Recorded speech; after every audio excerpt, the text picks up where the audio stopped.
Yes, I hear your call. You seek something. Something to help you.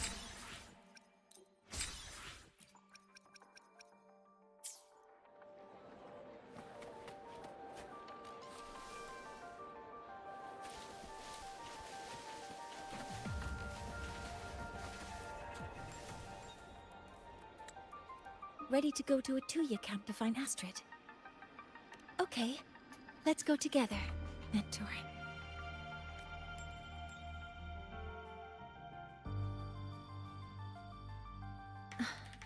I'm Mornier, and this is my mentor. Let me try that again. What are you? Just practicing. I'm not very good at speaking with parents, and this time, I don't have an assistant to help write a script for me. Why don't you leave it to me?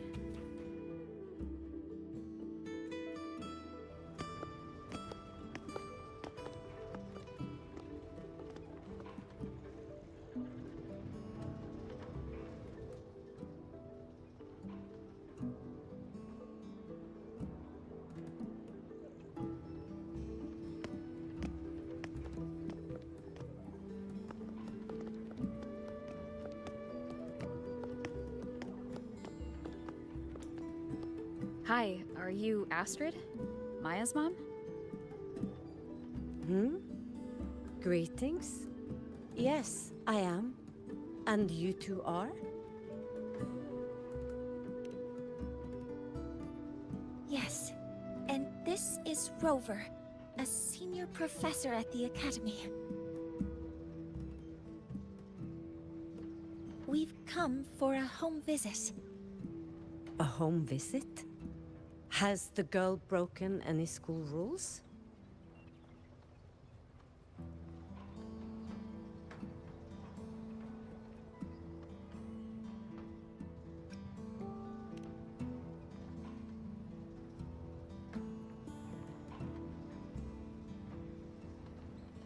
What?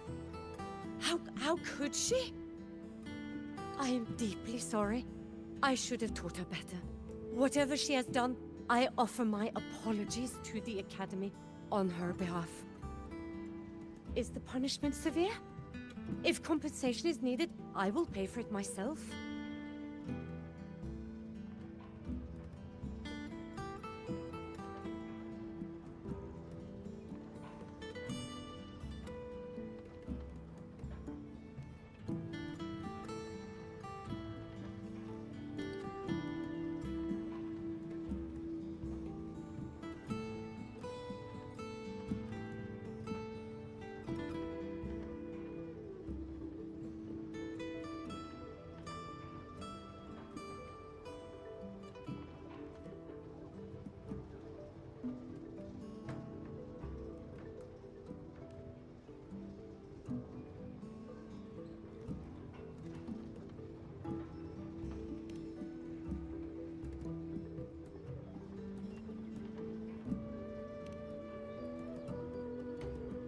Professor Mornier, could you explain how Maya's robot caused the damage?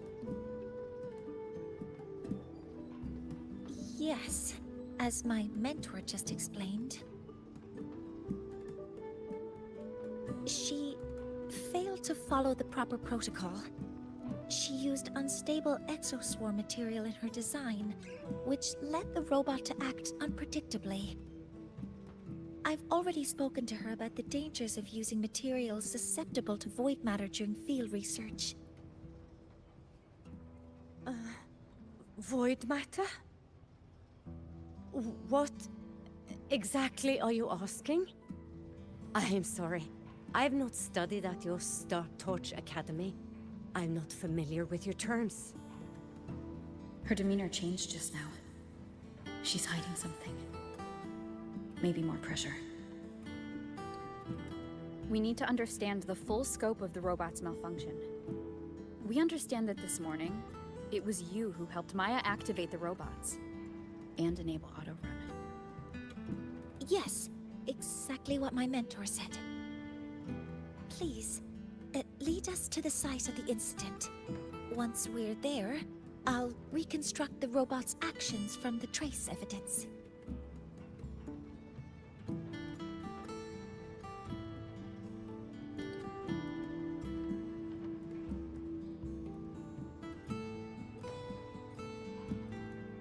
No, we can't. If the robot's path is traced, it will expose that thing. I'm deeply sorry. Yes, help? That's a void storm. How can this be? The Collective hasn't received any recent warnings. We need to ensure the safety of those here first. Questions can wait. Let's go.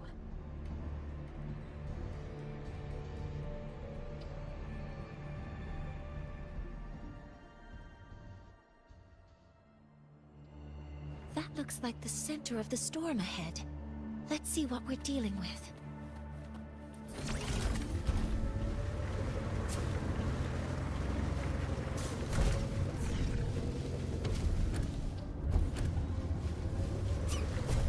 We're in Void Storm's range now. Check that your FCR is really careful. The exoswarms here have been contaminated.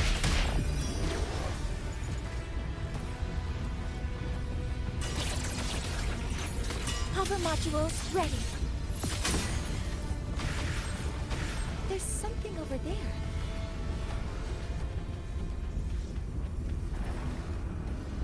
Down here. It's some kind of weird device. A device? Leave the mechanical work to me. Steady now.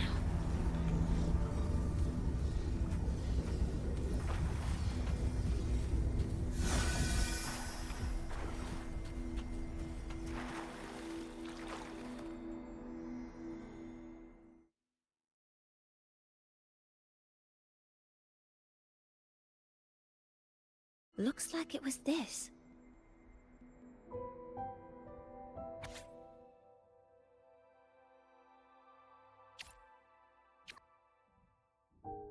With this shutdown, the Void Storm is gone.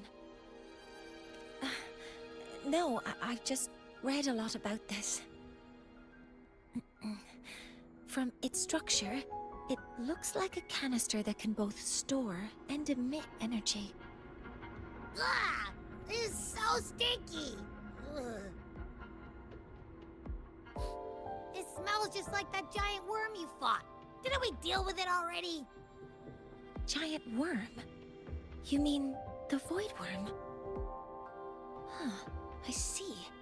It's capturing frequencies with high precision, storing energy data. It's based on ecological models, tracking activity in natural environments, and reconstructing that data mathematically. A field modulator. Parametric projection. Oh, sorry. Right. Simply put, this device extracted the Void Worm's frequency and used itself as the epicenter to spread void matter. That storm just now was artificially created. Maya's probe got contaminated because they likely made contact with it by accident.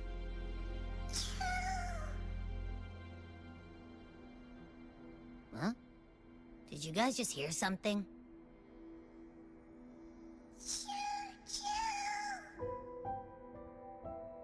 It's coming from under that heap of exoswarm material. Let's go take a look.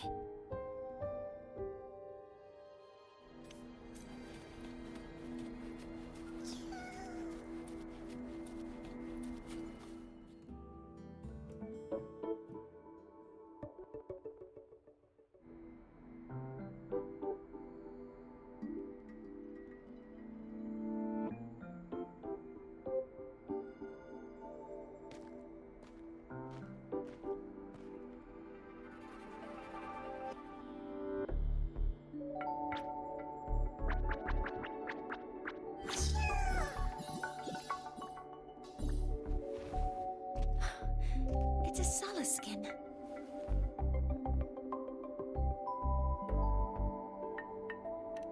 Yes, these special creatures typically linger around the Roya tribe.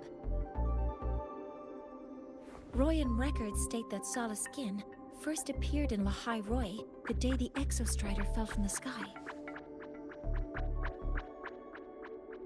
They're believed to be fragments of the Exostrider's consciousness.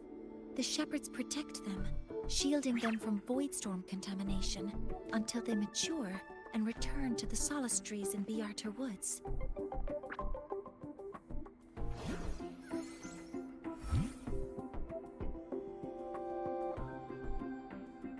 This one must have hidden under the exoswarm wreckage when the voidstorm broke out.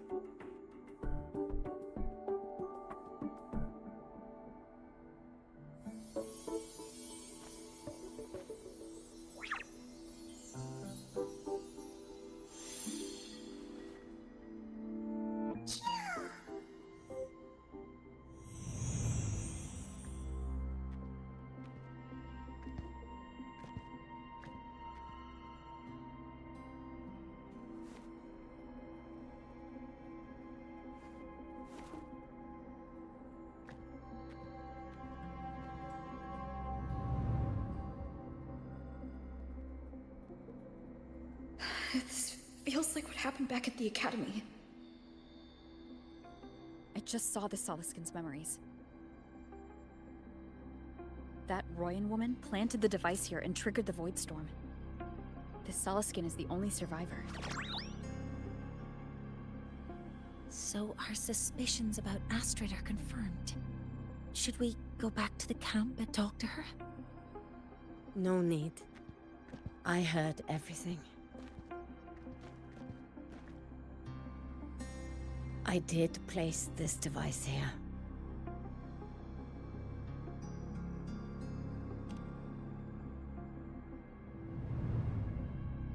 A few days ago, I was shepherding mature Solaskin to Bjarter Woods when I met Forsier Yngvar. He looked tired, like he had just finished speaking to someone. When he saw me, he looked shocked and left quickly. I saw the device fall from his sleeve.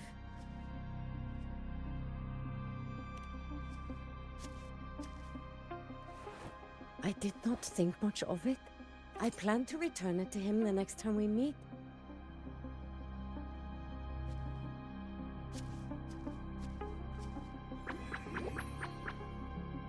But, the Solaskin did not like it. It had an unnatural energy. I did not want to keep it at the camp, but I also did not want Yngvar to know I had taken it. So I buried it here. The rest, you already know.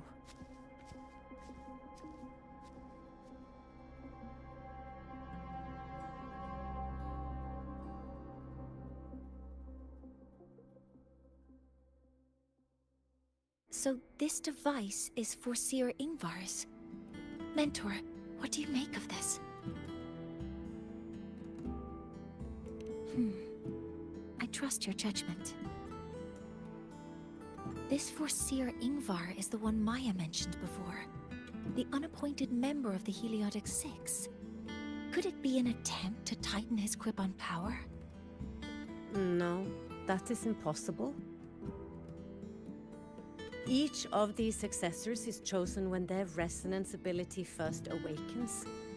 Even if someone decides the position, it is impossible to change the appointment. Meaning no one can threaten Yngvar's position. But he could harbor animosity toward the current Heliotic Six. Yngvar is still our lead to find them. Things are getting more complicated. A direct approach. The Solis Islands people usually abide in the village bordering Bjarter Woods, called Haldarheim.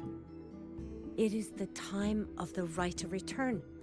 The Soliskin will return to the Solis trees and to the Exostrider. As is tradition, Forseer Yngvar will attend the rite. But you are not Roya. You may not be allowed to witness the rite.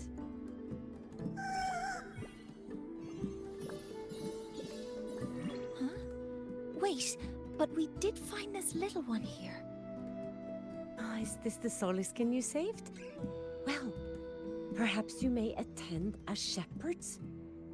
Soliskin have been companions to the Roya for hundreds of years. If they hear that you saved one, they will be grateful. I've never been this close to a Soliskin before. Please let me know if I'm doing something wrong.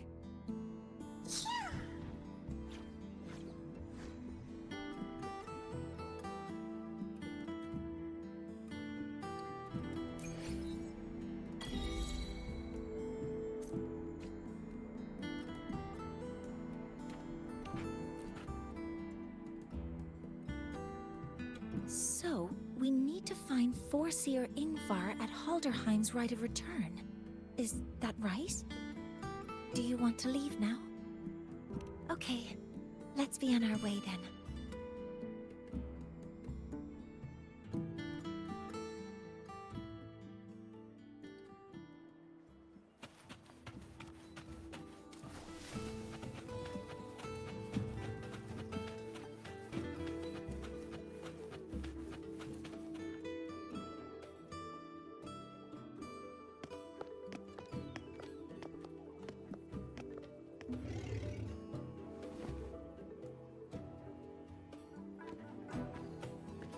You too. Please halt.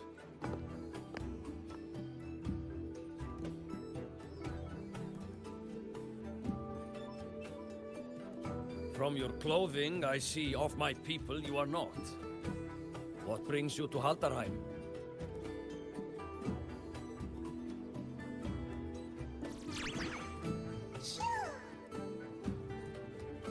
Oh, a Soliskin.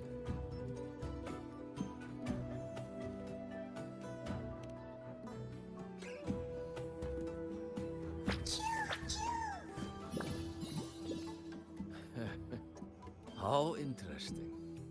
The Soliskin trust only those they feel safe with. It's trust you have earned.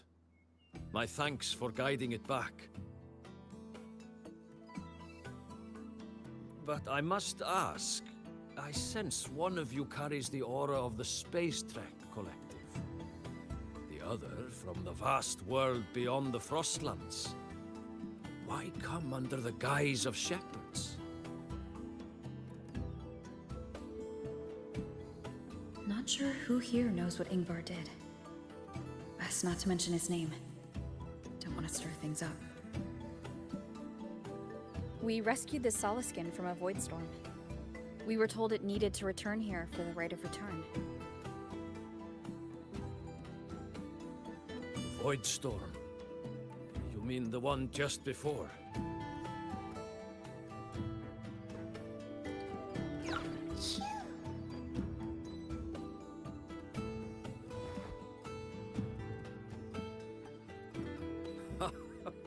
Then grateful I must be to you both. But ask I must. The Void Storm. It happened near Atuya camp, yes? A shepherdess named Astrid abides there. Saved the stray Soliskin you did, yet entrusted to a true shepherdess you did not. Why come all this way? I forgot about that. Without a solid reason, he might start to suspect something.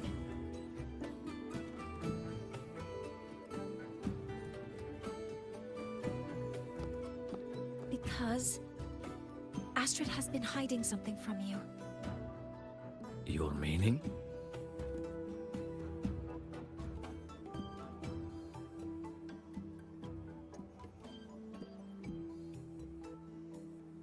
Astrid's daughter Maya is a student at Star Torch Academy.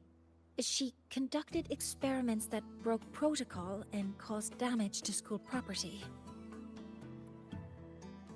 Maya is now facing harsh punishment. Astrid is busy handling the consequences and cannot fulfill her duties as a shepherdess. According to the Star Torch Academy Faculty Code, as Maya's teachers, it is our duty to address the repercussions of a student's actions. Since Astrid can't shepherd this Solaskin, we must step in to do so ourselves.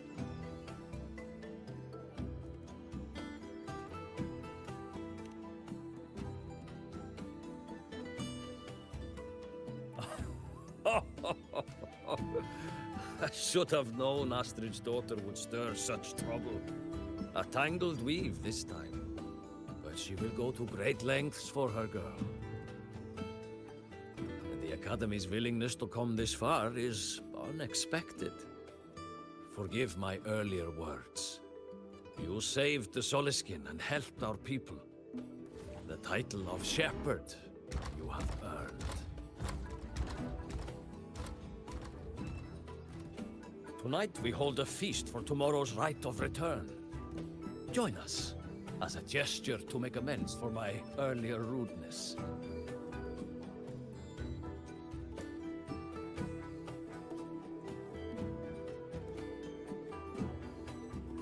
Come, from this day forth, the Roya call you friends.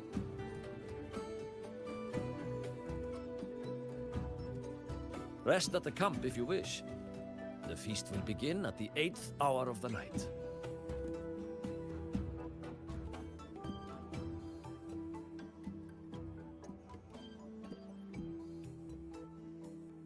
There's still some time before the feast begins. Maybe someone here knows something about Foreseer Ingvar.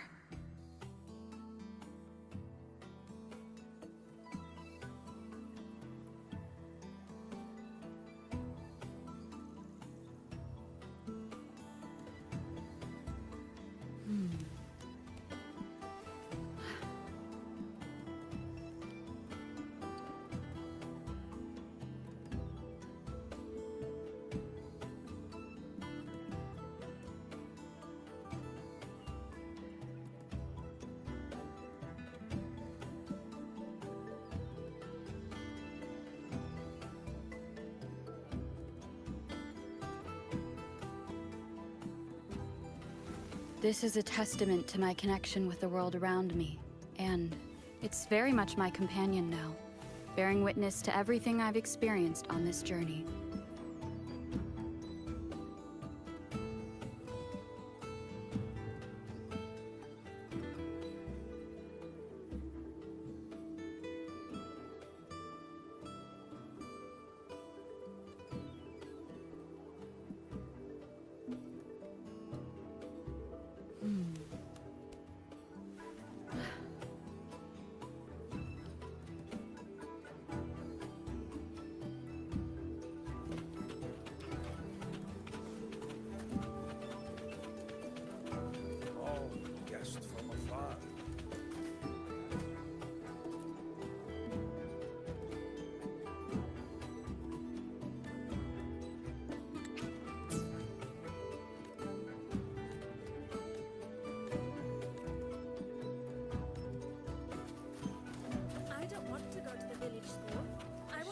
Cured Kuklow's upset stomach with what you do.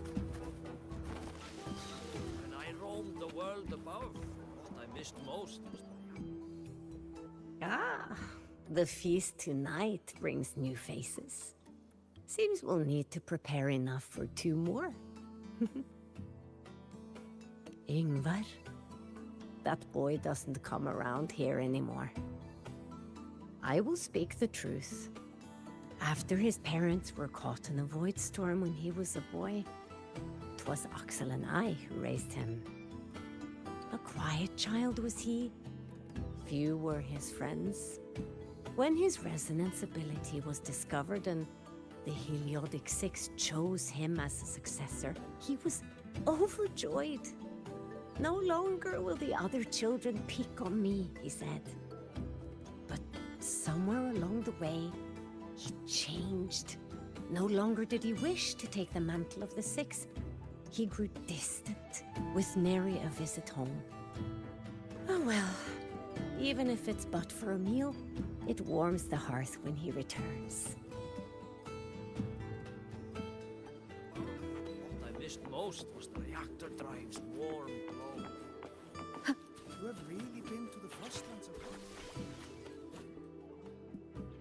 It is time to part, Marigold.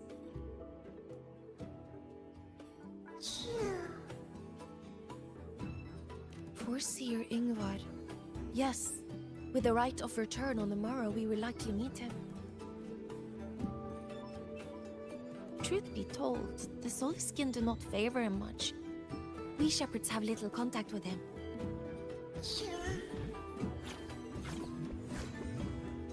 Though as one of the successors to the Heliodic Six, his standing is not for us to question. Still, I would hope that the future Heliodic Six is one favored by the Soliskin. Someone like Sigrika, perhaps.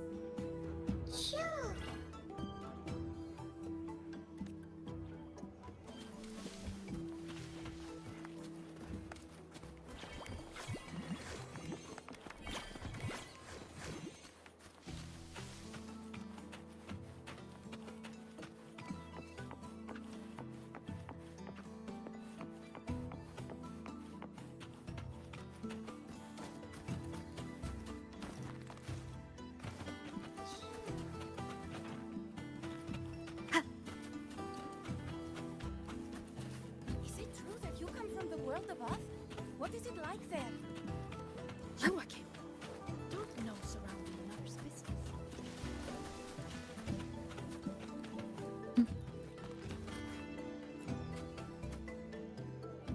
You have made an error. If we follow your calculations, the reactor drive's rotation angle stands at 4.06 thousandths of a turn. No, no, no. It is you who is mistaken. I've recalculated it 8 times, and it is 4 or Sir Ingvar. Oh, we'd have no chance of such a meeting. In the history of the Heliodic Six, those like Ingvar seldom walk among us. If you seek him, your best hope lies in the right of return on the morrow. Ah, I still remember how the current eye joined us in such spirited debates of numbers before taking her seat. She would. If she were here now, she would agree that... She would agree that it is 4.06 thousandths.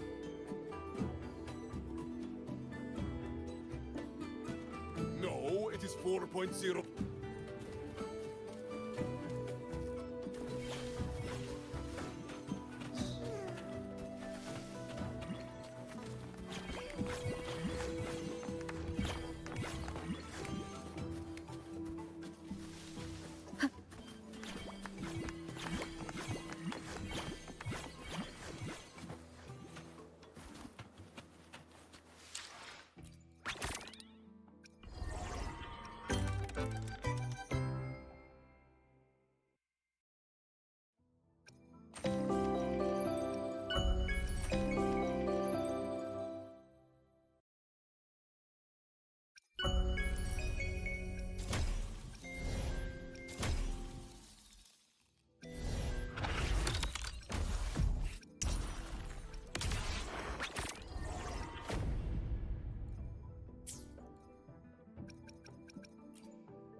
Friends, it is time we feast. Tomorrow marks the rite of return, where we send our beloved Soliskin back to the great body of the Exos tribe. Into radiant light, they will transform to join its sacred form.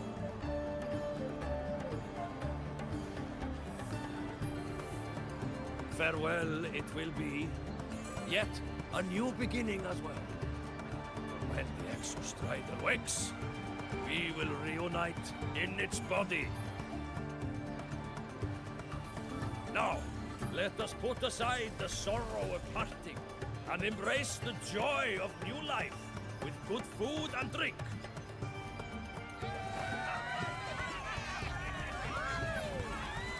But heed this, my friends.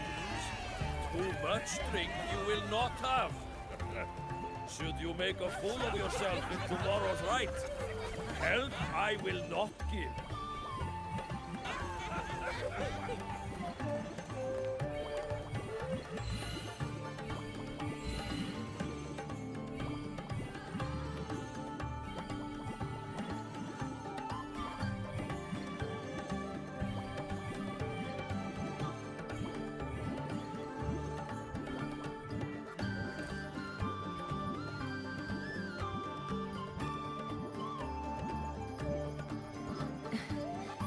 We will face Forseer Ingvar tomorrow.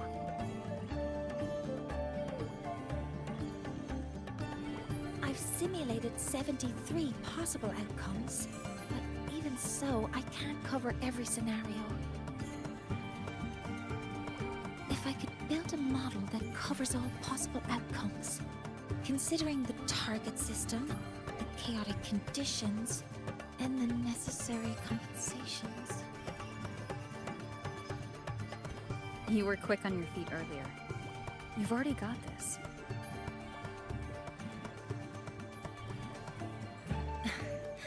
That's because I believed your approach was effective. I tried to follow along. Did I really do well?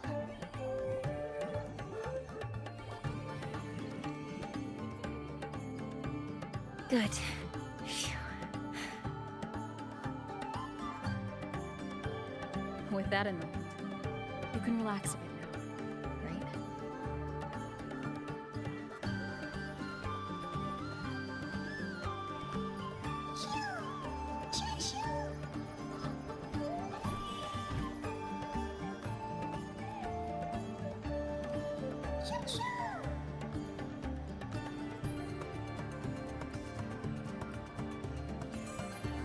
I know. It wants us to give it a name.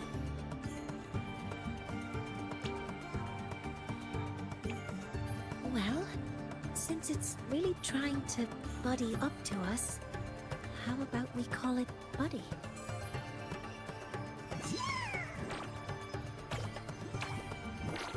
Ah, it seems to like it. Then it's settled.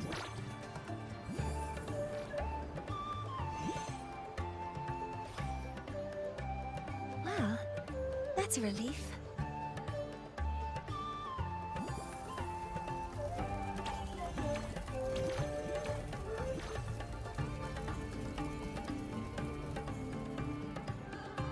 Hello. Will you dance with us and the Soliskin? Grandfather Axel says the Soliskin are happiest when dancing with shepherds. Oh, but I'm not good at dancing.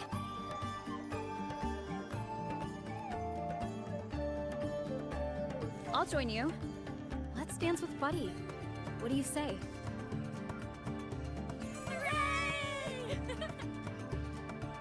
Our real battle starts tomorrow. Tonight, let's relax a little, won't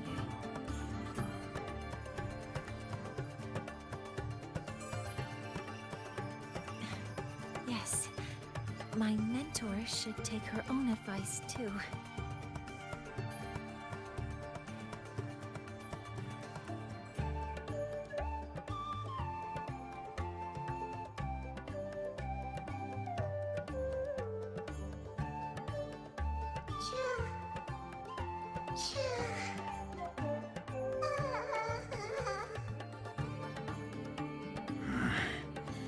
Some uninvited guests have arrived.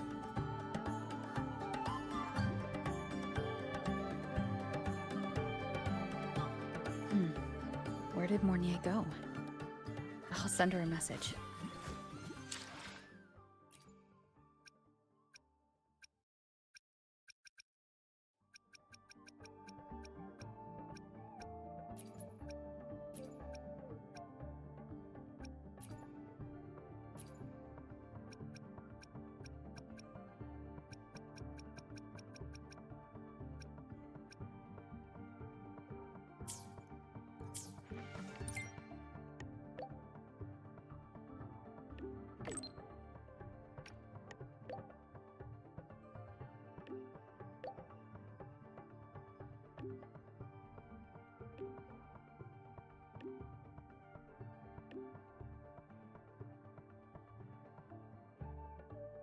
That is something she would say. Not that I know where the 13th planet of Norma is, but at least I can figure out where she is from the picture.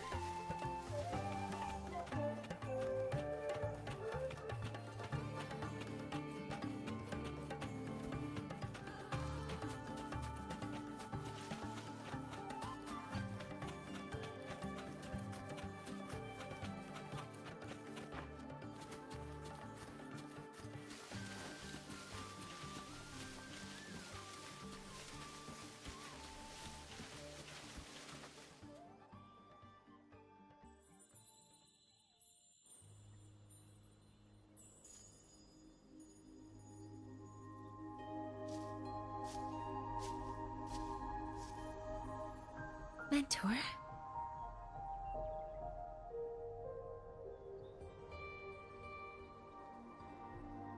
We can drop the act now, right? Or do you think we should continue? Someone might be listening. We should keep it up to prevent us from being exposed.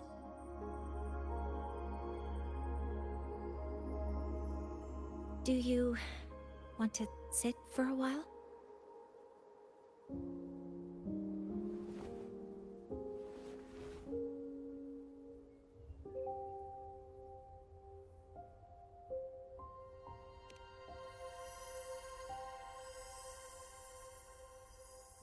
Oh, you noticed. They've been running all day, so their power is low. I plan to wait until they finish charging before coming back. While they charge, I can't move. I feel a bit, embarrassed having you see me like this.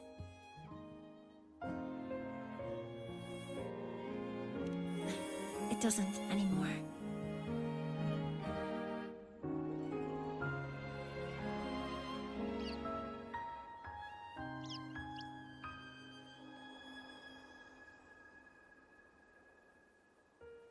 Before I had prosthetic legs, I had a condition that kept me in a wheelchair.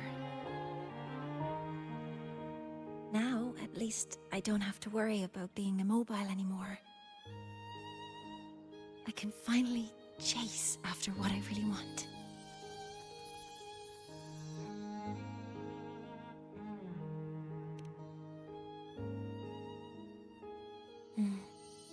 I love stars. Beneath Lahairoy's frostlands, the stars here are actually just lights created by atmospheric arrays. Once, someone put it like this to me. It's because we see the stars that humanity imagines what lies beyond the sky. Maybe the stars are humanity's muse.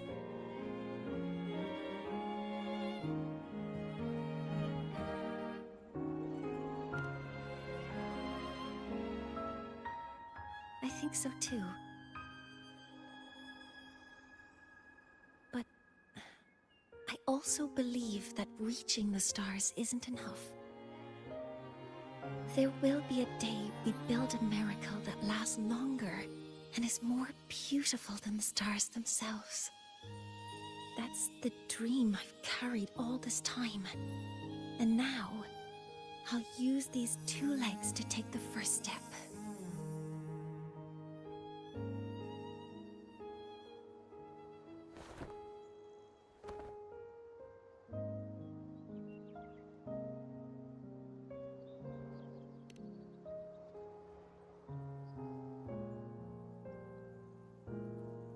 Exactly.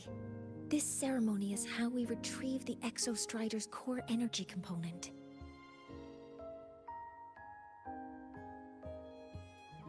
Then we'll use the multiphasic energy conversion model through the superconducting network to inject rebel energy into the neural interface. It will follow a 3-stage activation protocol: the reverse phase oscillation model, then excavation, to finally create a phased array energy field.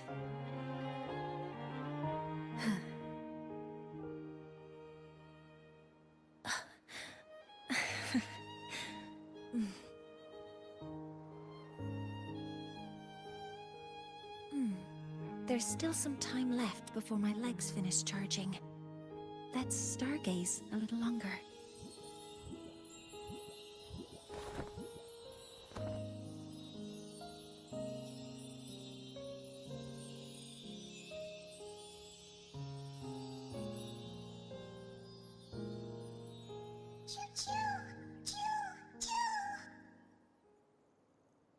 Okay, little buddy.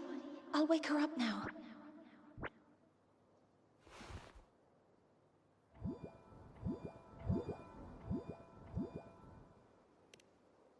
Mentor, you're awake.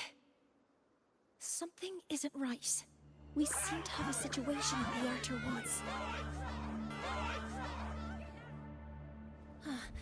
I detect signs of a void storm in the woods. Waveform. Analyzing now. So this is what's causing the panic.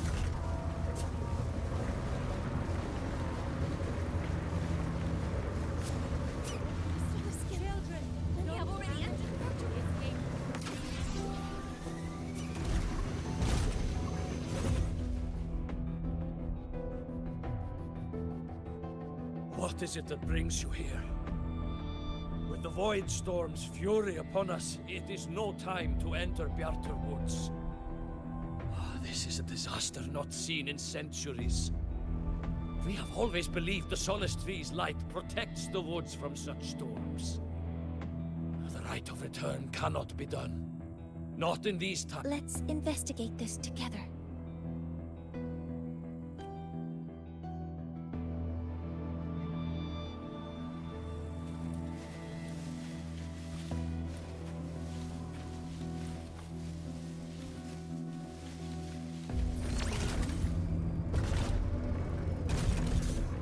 The signature waveform of this void storm matches the one that device generated before.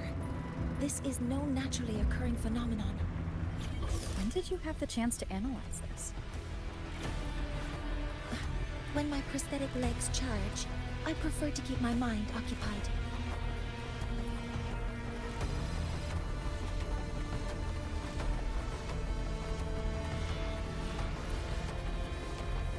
Be careful!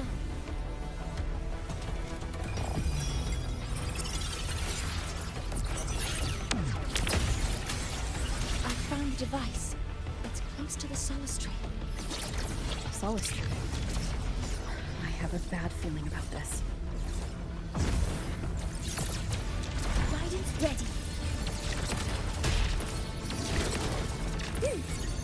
Attack confirmed. There's so many contaminated exoswarm here. The void matter concentration is also very high. Maybe the device Astrid had was incomplete. This could be the real deal. Command mode engaged. Locked in. Leave it to me. Guidance ready. Stars, hear my queries.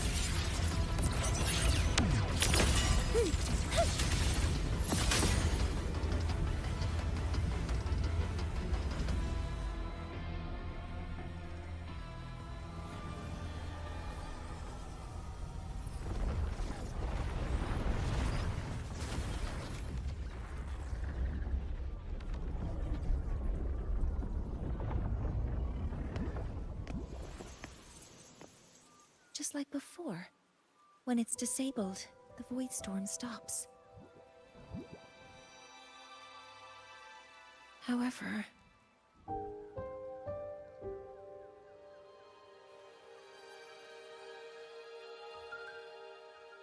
If this really was the work of Foreseer Ingvar, what would make him do something like this?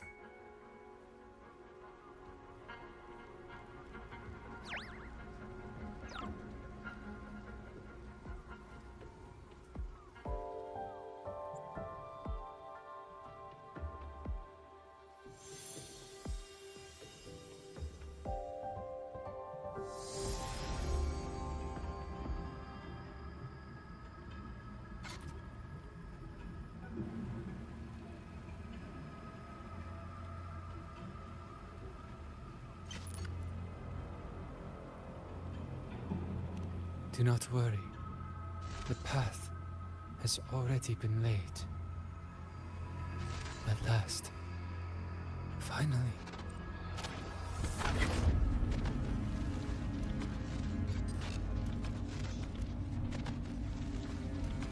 Mentor? Mentor! Are you alright? Did you see something again? It seemed worse than last time.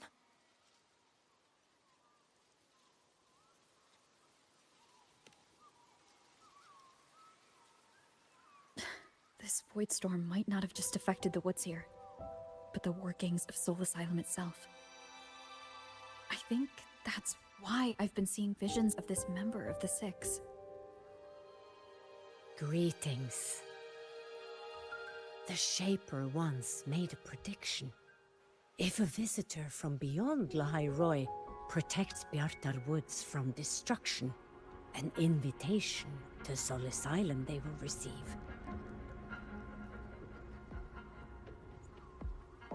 Now, the one from the prediction appears. Soul Asylum awaits your arrival. Choo. Choo. Choo.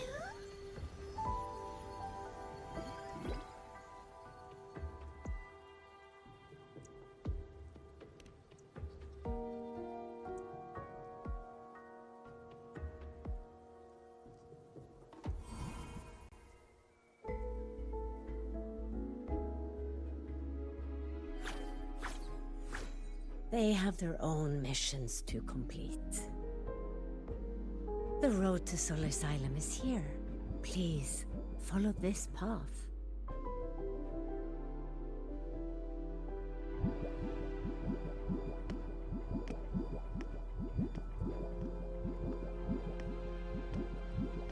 Mentor, please, wait a moment. There's something I want to say to you.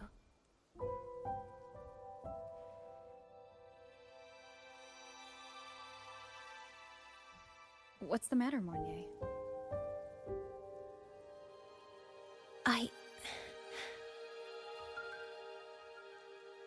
really wish I could accompany you to Soul Asylum. But, yes. When you touched the Solace Tree earlier, and even during your first vision, you looked like you were in intense pain. But I lack the ability to connect with them like you do. And the Space Trek Collective's knowledge doesn't align with the ways of the Roya. In this matter, I fear I won't be of much help. Instead of joining you, I think there are other ways I can contribute, such as researching the... Yes, Ingvar should have been present at the Rite of Return, were it not for that void storm. It's reasonable to... Additionally, the environment here is unusual. Investigating these No. Well then, I guess this is... Please, take care.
Heliodic 6 are expecting you, as was predicted.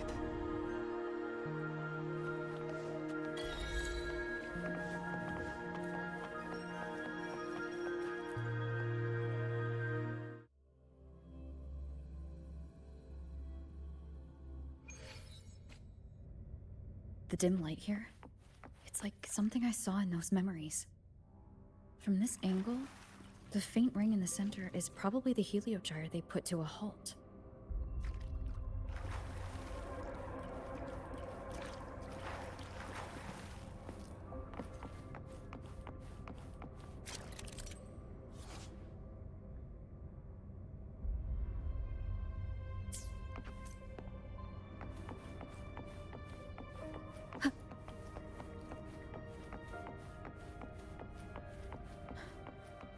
My tacit mark. It's resonating with this star-like object. Seems like I'm able to move it.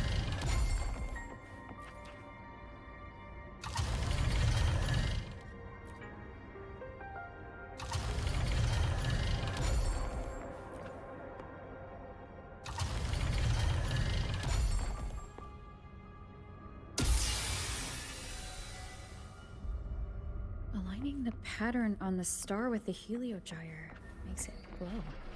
It's feeding power into it. If I channel light...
The heliogyre has awakened. It seems the arbiter foretold in the fractured records is you.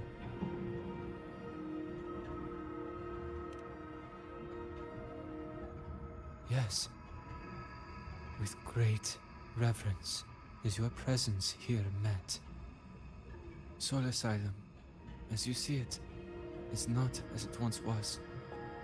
5 of the 6 have lost their minds, and the light of the heliogyre no longer flows. This is why I summoned you.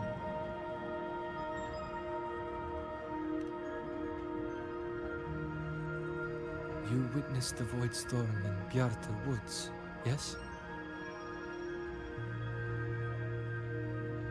The Solus trees shield the woods from such storms. Yet, through malice and dark intent, corrupted were the roots. And so too, the Heliogyre.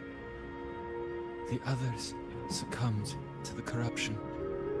Only I was able to sever my link to the Heliogyre before the corruption could claim me. With the last of my strength, I turned the 6 stars to halt the Heliogyre and prevent the corruption spread. That, at least, ensured that when my strength failed and I fell into slumber, untouched by others, the Heliogyre would remain.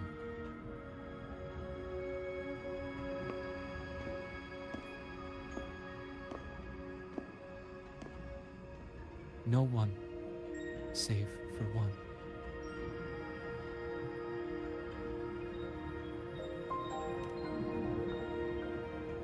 Correct. As one of the 6, I can glimpse the near future within the Heliogyre. But I am bound here, unable to act.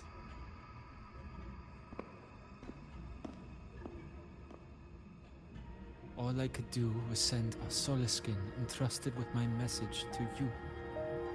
That Solaskin that vanished just outside the academy. Because of your actions, the source of the corruption has stopped. The stars are now aligned, and the Heliogyre turns once again. But the other 5 are no more. They can no longer fulfill their roles within the Heliotic 6. I have one final request. But before that, allow me to tell you what the Heliotic 6 truly are.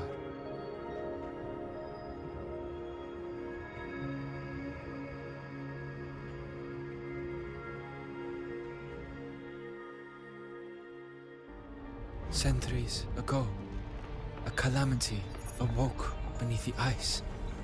The void devoured all, erasing every trace, every existence.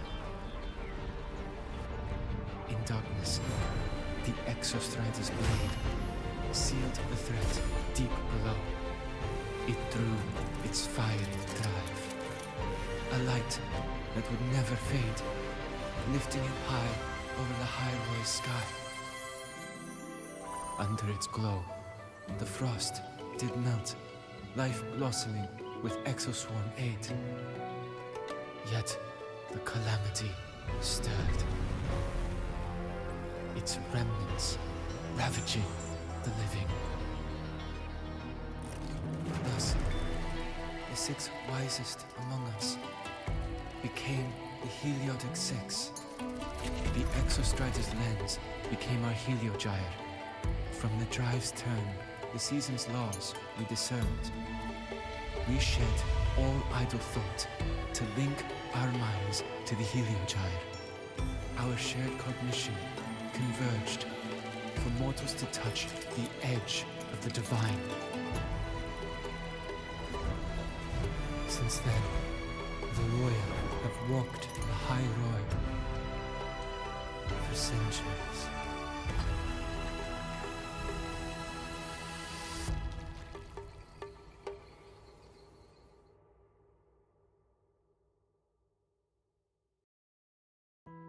The 6 shared their computational power, weaving a vast network to reach the Exostrider in a dimension beyond mortal understanding.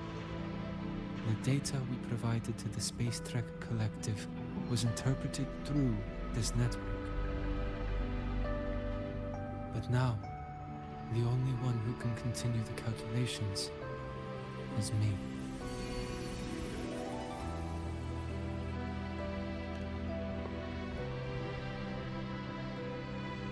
The ones chosen for the six are born with resonance with the Heliogyre. It cannot be forced.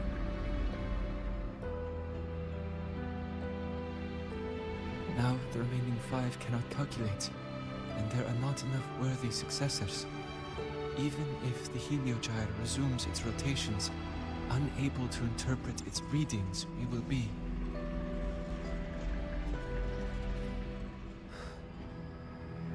For this reason, the aid I seek is this.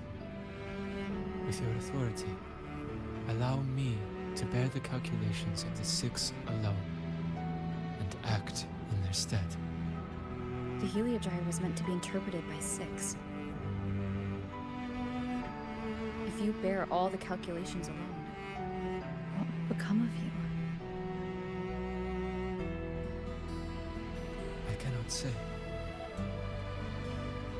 All I know is this. If no one remains to interpret the Heliogyre, the Void Storm's occurrences will be unknown. Life will once more fall into peril. The Space Trek Collective's decades of effort in preparing for the new solar ceremony will come to nothing.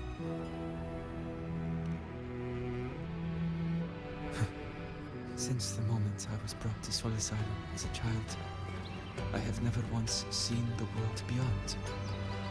In the Heliogyre's light, do I glimpse the universe. And in seeing life rejoice under my protection, do I take comfort. This has long since become second nature to me, a part of my life. So now, what I bear is not glory, but burden, but duty.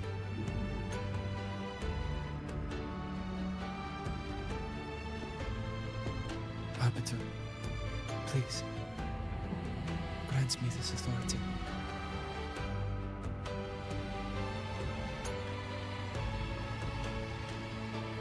I respect what you wish to persist.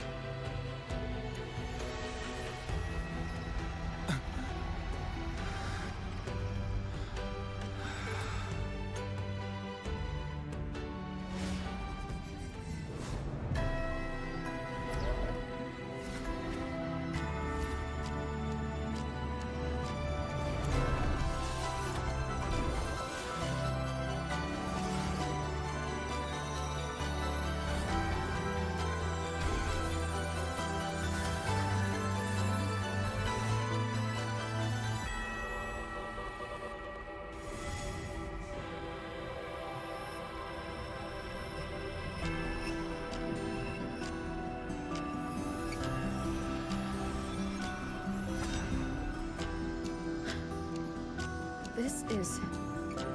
Soon, a great calamity will fall upon the High Roy.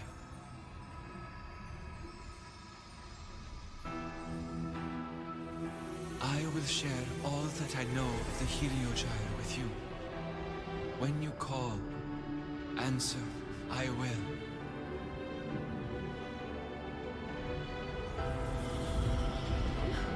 residual void matter corruption. I need to find a way to cleanse it.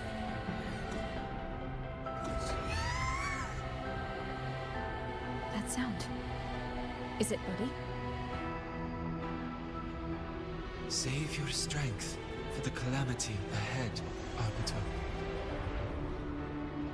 The children will help.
rite of return. The ritual that once sealed the calamity deep underground. Just now, the children have offered their strength. The Heliogyre can once again begin its rotation.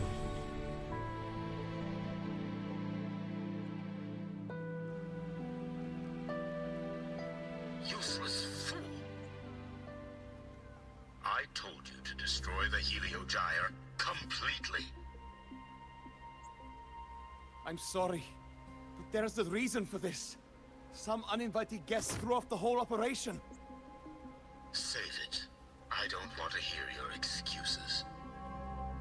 At this point, our entire plan has fallen apart because you screwed up. And to think, I went out of my way to get a pass for you to the new Federation. No, I'm begging you, don't leave me here. I'll do anything, just tell me what you need. Ugh. You're lucky the one at the top gave someone as pathetic as you one last chance. There's the other visitor in Biarta Woods now, correct? Some crippled scientist. Find her. Make sure she doesn't make it back to the collective.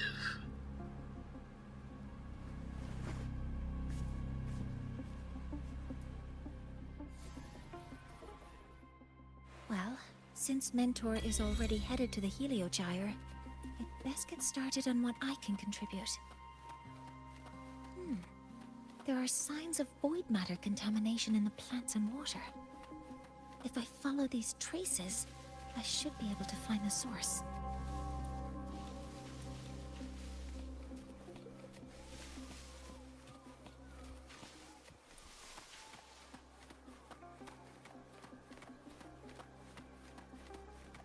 Threat detected.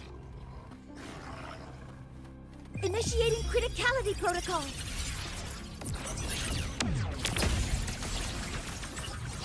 Weapons free. Command mode engaged. Modeling complete. Found it. This must be where the contamination is coming from.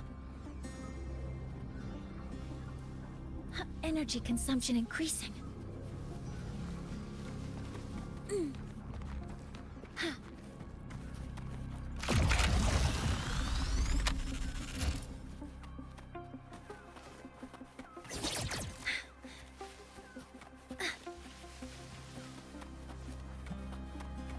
Heavy encryption, but it's sloppy.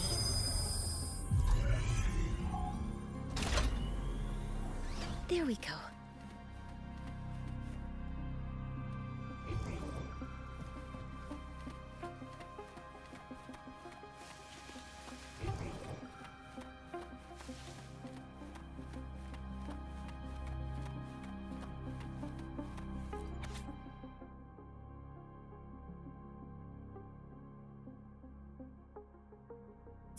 Huh?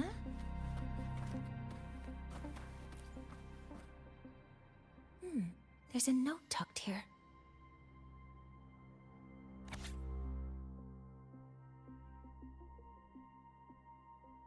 There are two types of handwriting. So there's based on Astrid's testimony. One of them must be that Ingvar. The other must be the one who operates this lab. From the note, they change the password after each terminal use, and leave the new one here to inform the other. The newest password is 7364. I'll try that.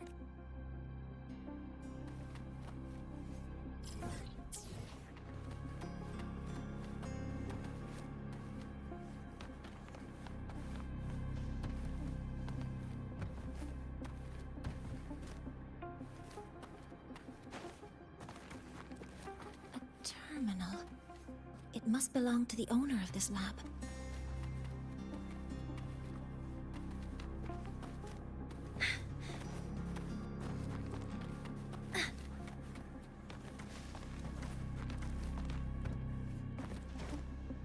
Energy consumption increasing.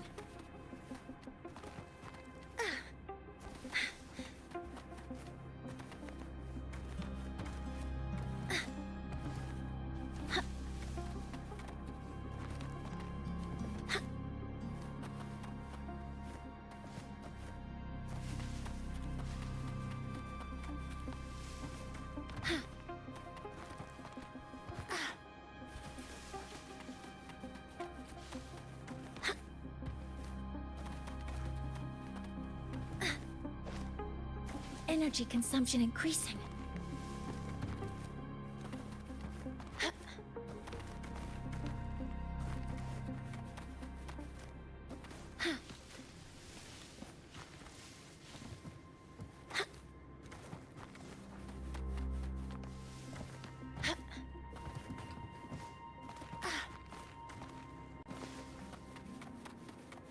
Energy consumption increasing.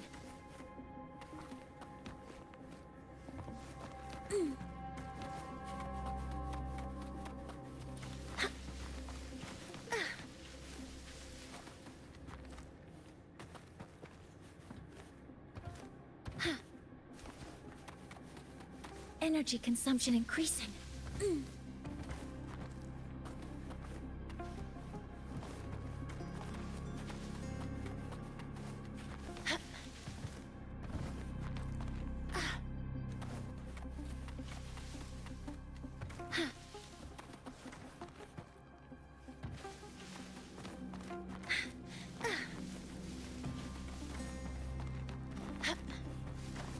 Energy consumption increasing.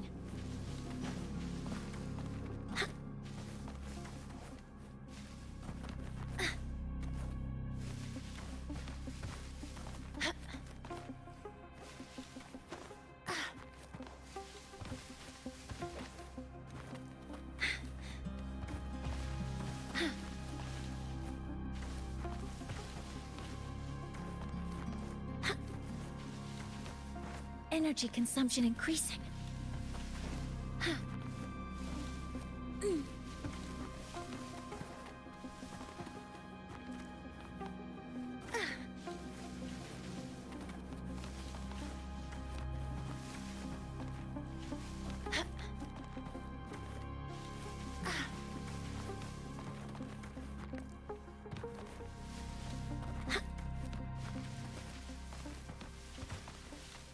Energy consumption increasing.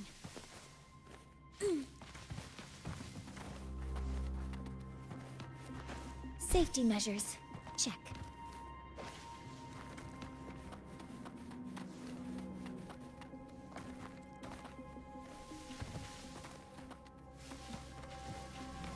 Energy consumption increasing.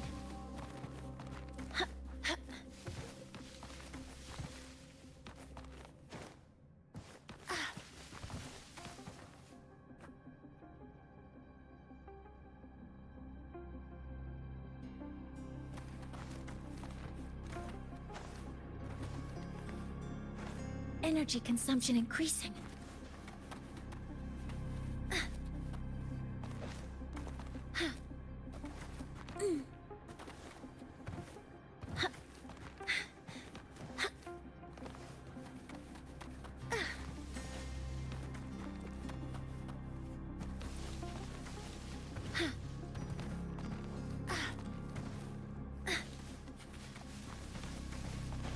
Energy consumption increasing.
Energy consumption increasing.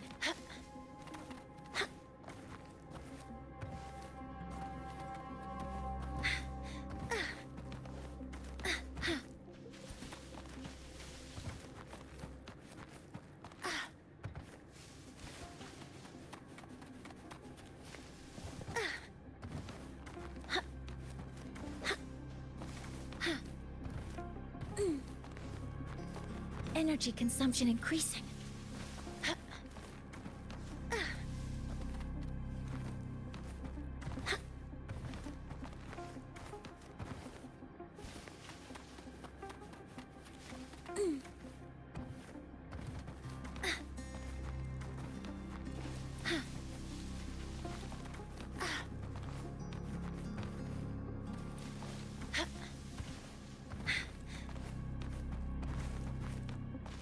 Energy consumption increasing.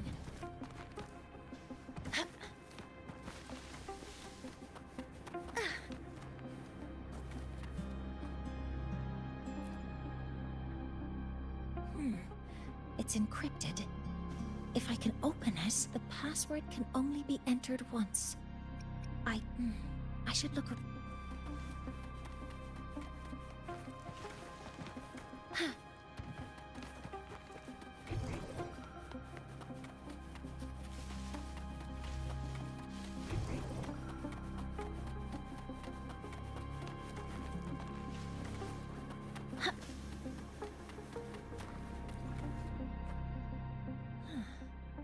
It.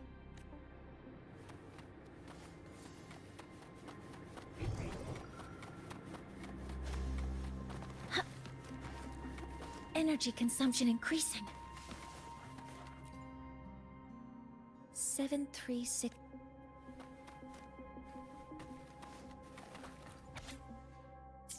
Huh?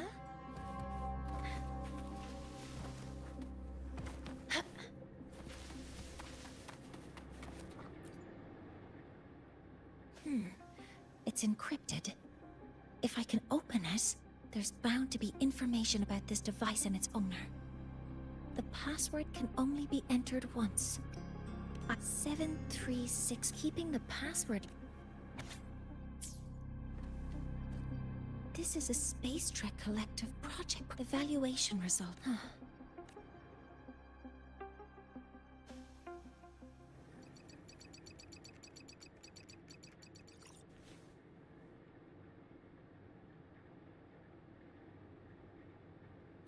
Thank you.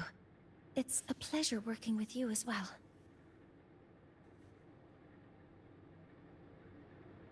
So their plan wasn't just to disrupt the Heliogyre by unleashing the Voidstorm in Bjartur Woods.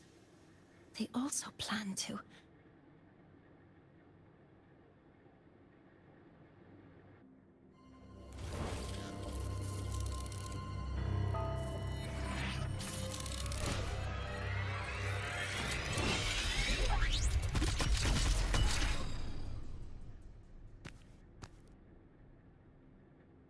Scientist. Crippled. It's you.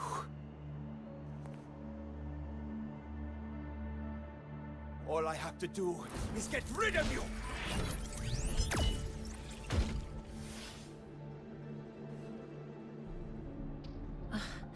I'm not really good at dealing with this kind of conversation.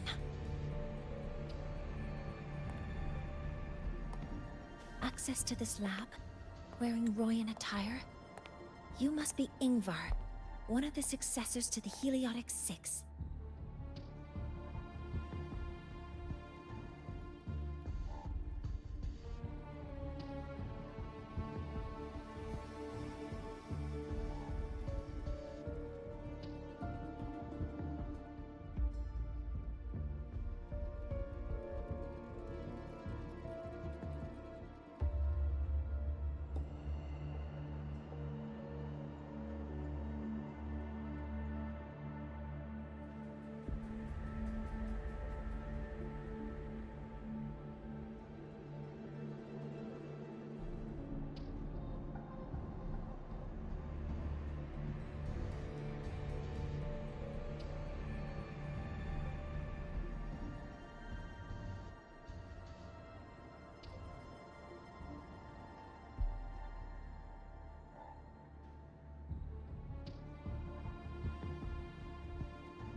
Heliotic 6.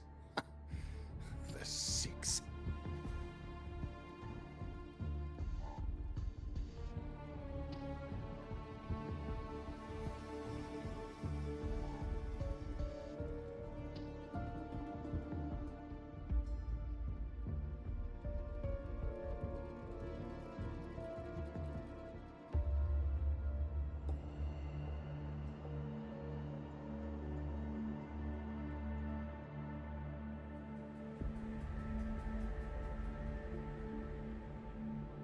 Just because of my resonance ability, would I be forced to spend my entire life trapped in that heliogyre? They call it Aroya's highest honor. But did they ask if we wanted that fate?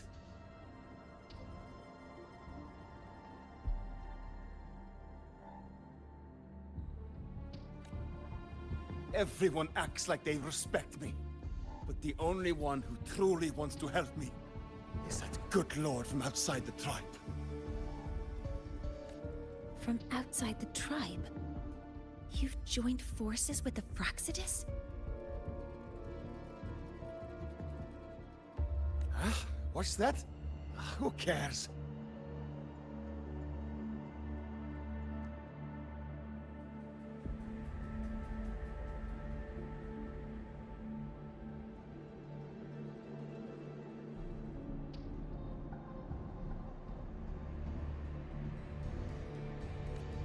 I just know that person promised that if I placed the device near the Solace Tree, my wish would come true.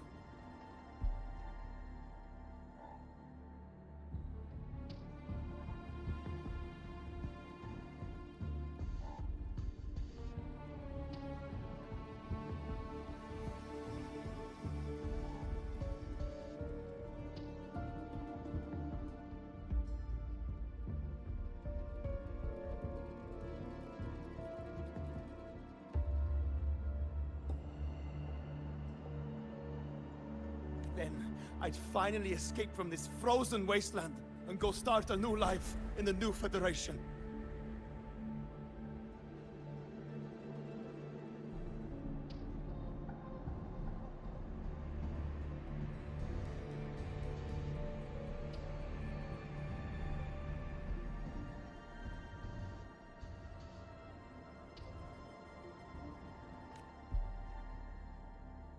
You have no idea what you're doing, and no idea who you're aligning yourself with.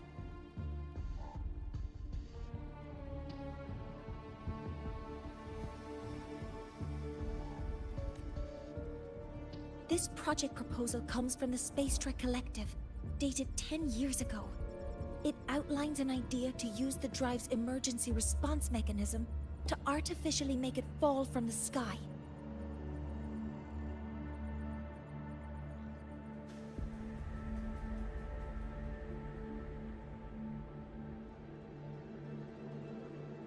And the method for triggering this mechanism is to pollute the Solace Tree's root system with void matter, making the reactor drive determine that the Threnodian had breached the lock.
saying that because I dropped that device there. The drive is going to...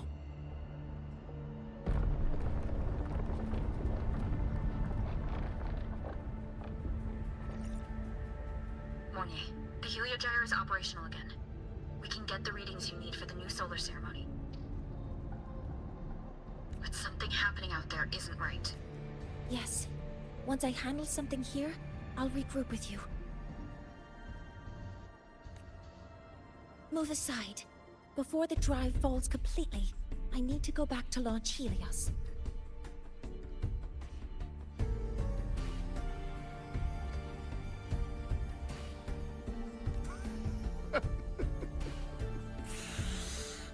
No. His orders were clear.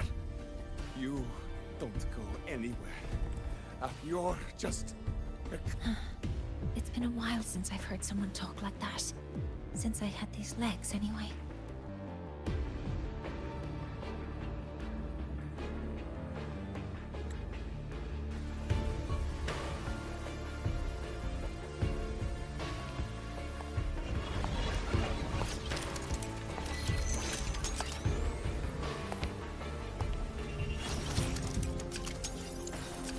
I've been told that in situations like this, Wait a second! I should make my displeasure very clear.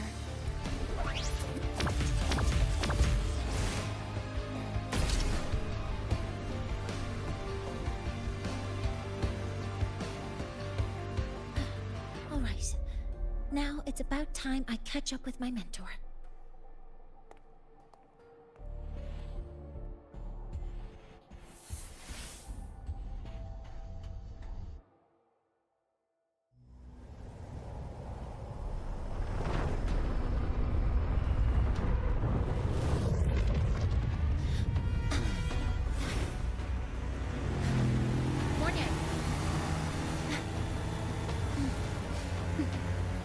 Let's go, mentor.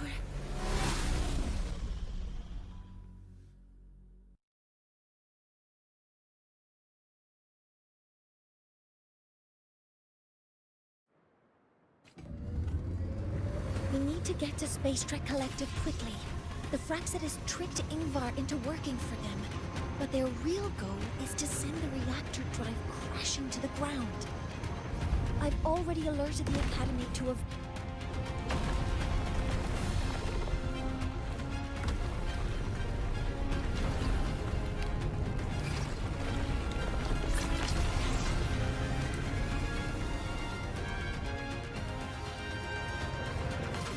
How are things on your end?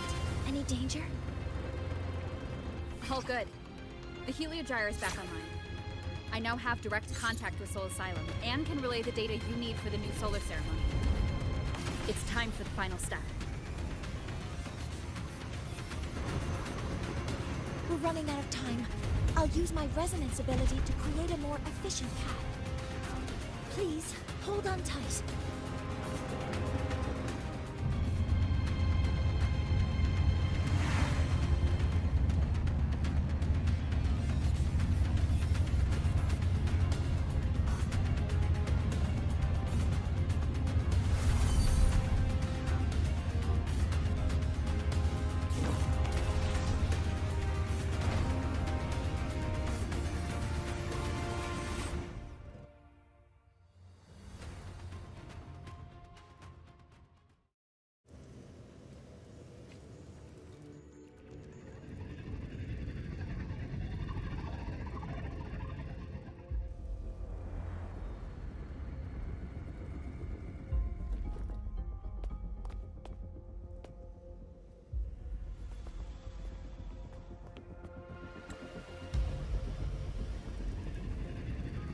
The moment we launch Helios, we'll need the raw observational data from Sol Asylum.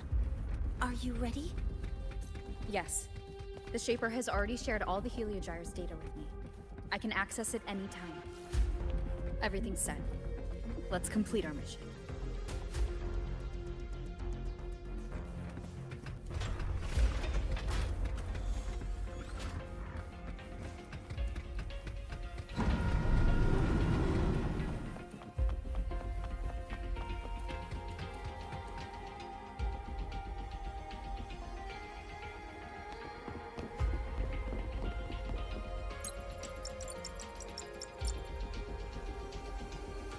Where is Anselm at a time like this?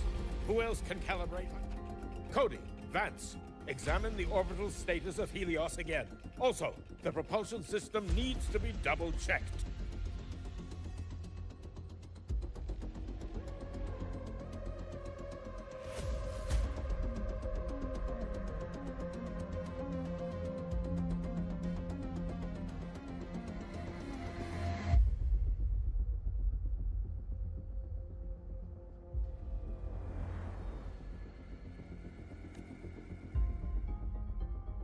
Professor, do you really plan to launch it without the raw data?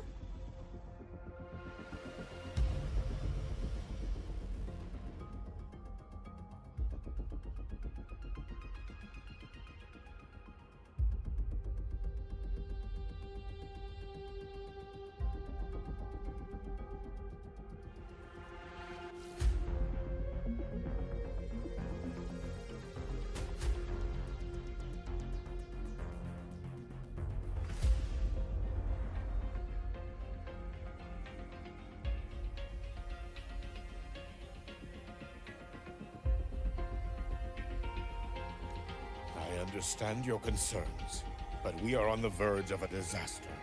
The Collective can't just sit by and watch it happen.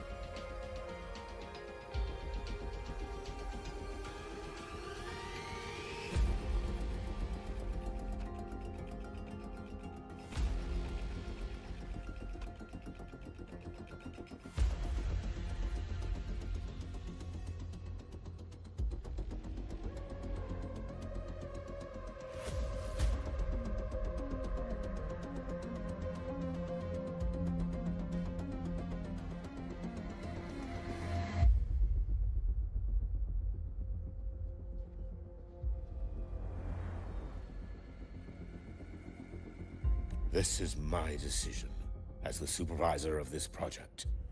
I will bear the consequences.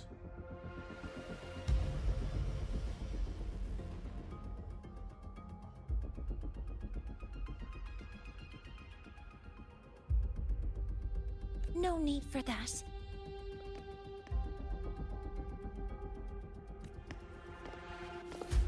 We've established contact with the Roya tribe and obtained the drive's raw data. We can proceed. Professor Mornier, did you just say you managed to obtain the data? Wonderful. There's no need for us to continue pretending, Warren. Or should I say, traitor, aligned with the Fraxitus.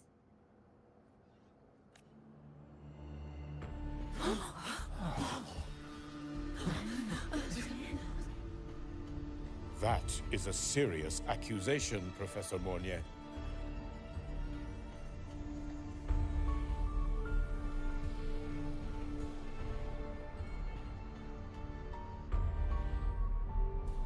I know. I meant it to be.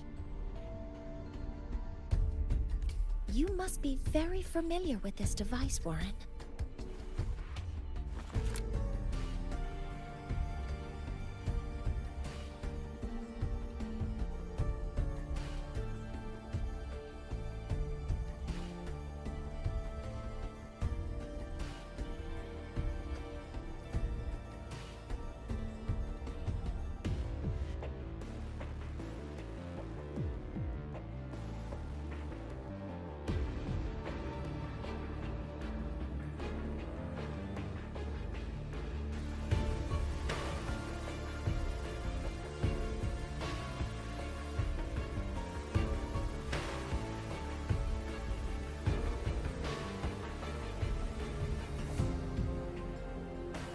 You handcrafted it to avoid leaving usage records. A clever idea.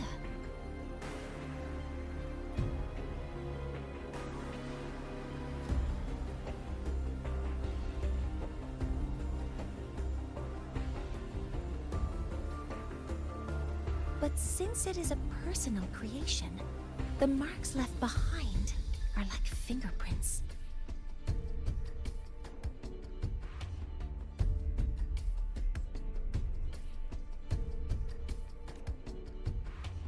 These are your marks. They've betrayed your deeds. Warren, you've desecrated the hard work of everyone involved.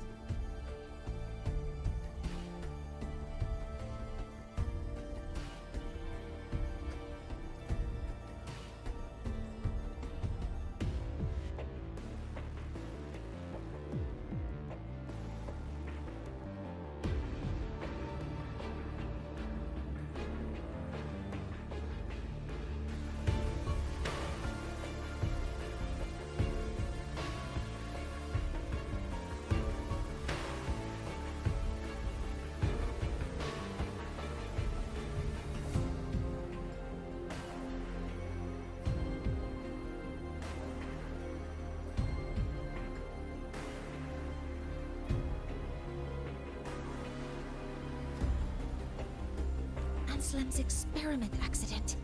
Your current position in the project. It seems the Fraxidus played a part in both, didn't they?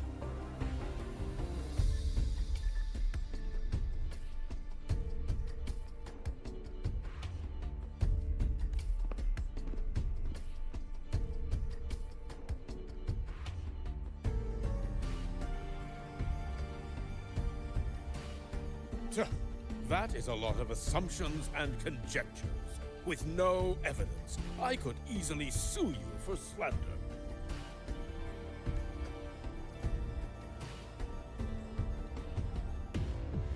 You're right. All I have right now are assumptions and conjectures. But my ultimate goal isn't to have you face justice today.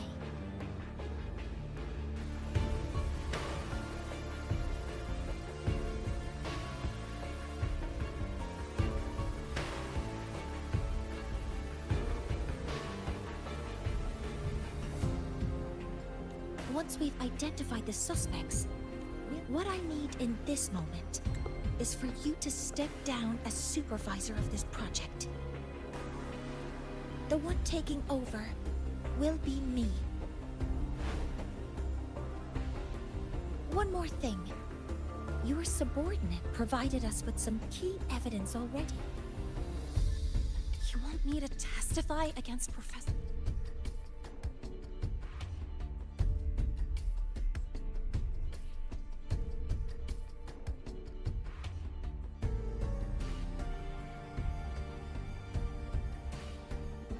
Warren? That's practically perjury. Sure, I could work some verbal magic, but honestly, I don't even know who I'm dealing with on the other side.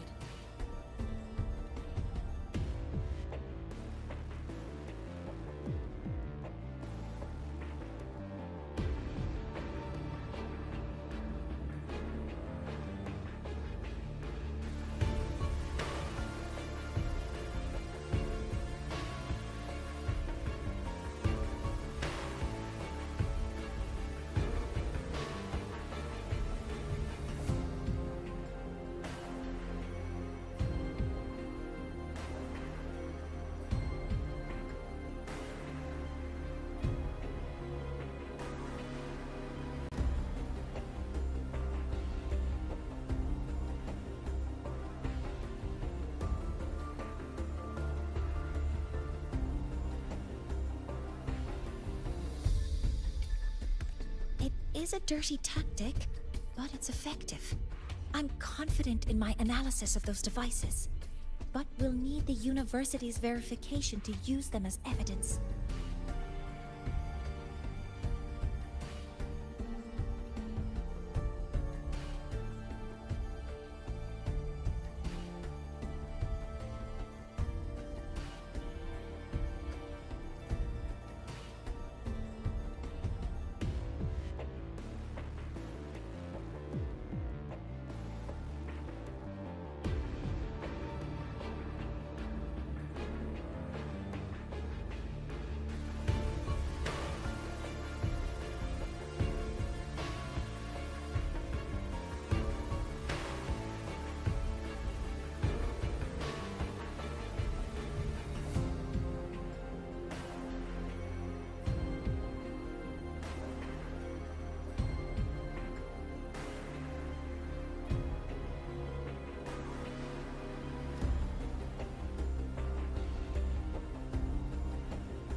in the limited time we have, the quickest way to detain Warren is your testimony.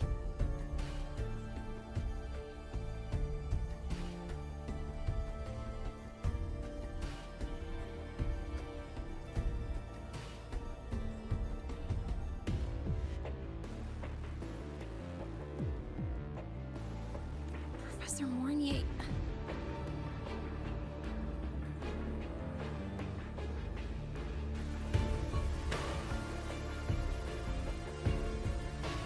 You can keep this recording. If I'm wrong, it'll be your guarantee later.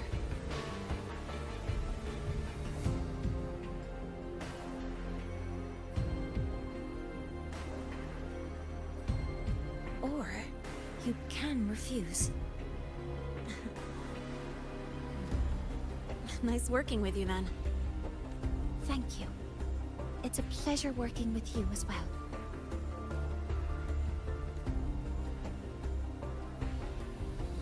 How did that traitor manage to...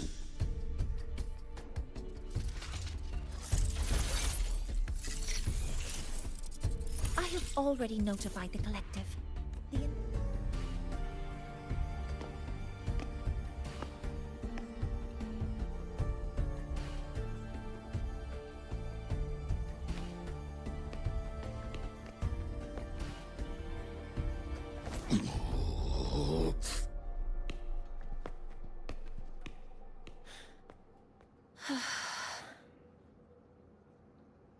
From here on out, Rover and I will be overseeing the launch procedure. All Space Trek Collective personnel, to your stations.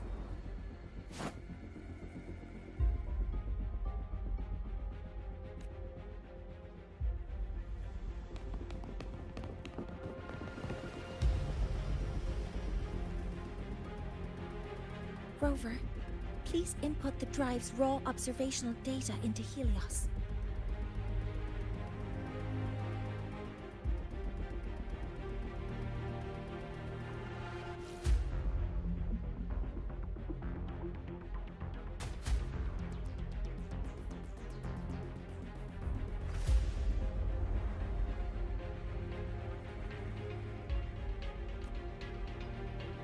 Shaper, can you hear me?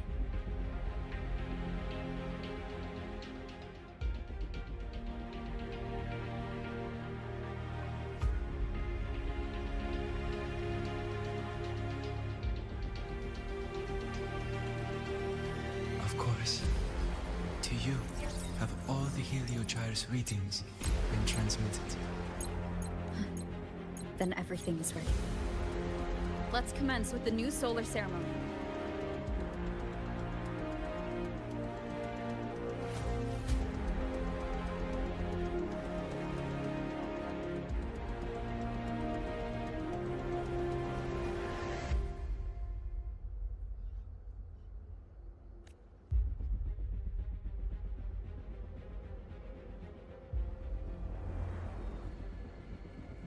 Pressure All in the reaction systems have chamber entered is the stable. final launch check sequence. Waveform shows no anomalies. Preparing to open the energy output channel.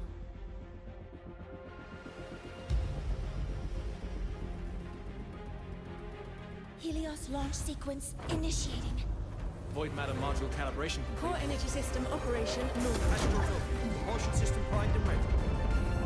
Helios is ready for launch. Reroll ignition successful. 5, 4, 3, 2. Let our light shine in the sky.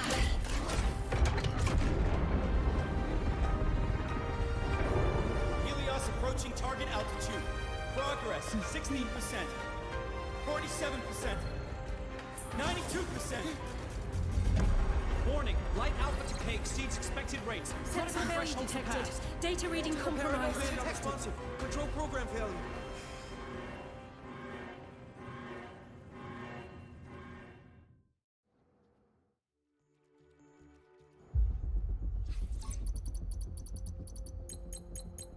Cause found.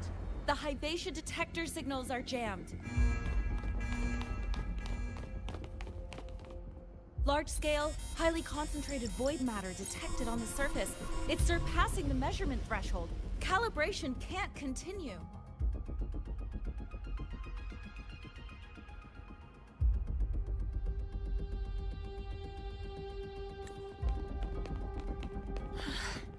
At a time like this... Adjust the measurement location. No, if the impact is this widespread, any adjustment would be pointless. Modify the detection components. No, even if theoretically feasible, there's no time to construct them. What about high-powered void matter neutralizers? No, without the drive's light, all energy components will be inoperable.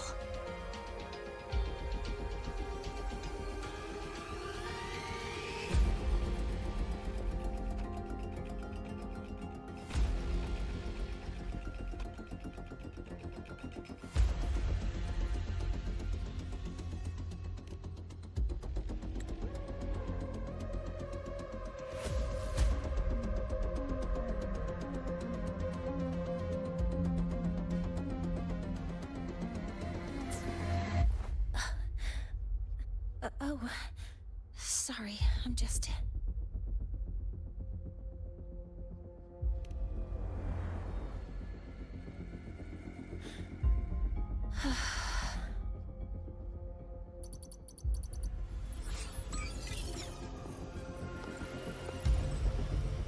The launch failure is caused by the detector's inability to measure the drive's operating parameters.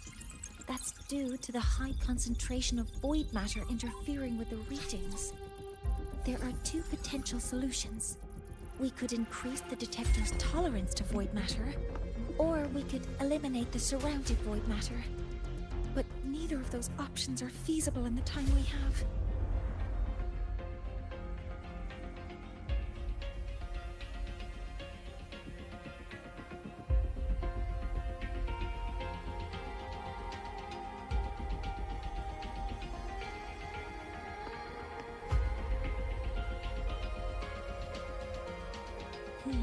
That's not realistic.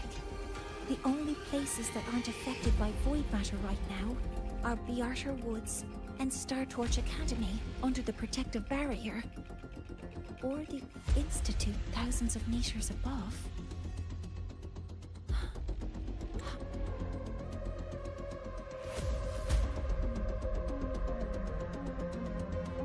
My altitude.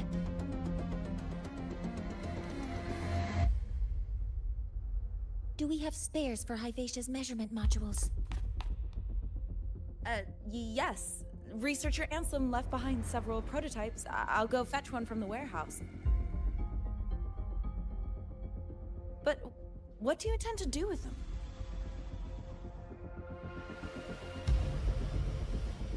The eyes of the gods have failed us. So have our machines. Now, we move forward with our own hands.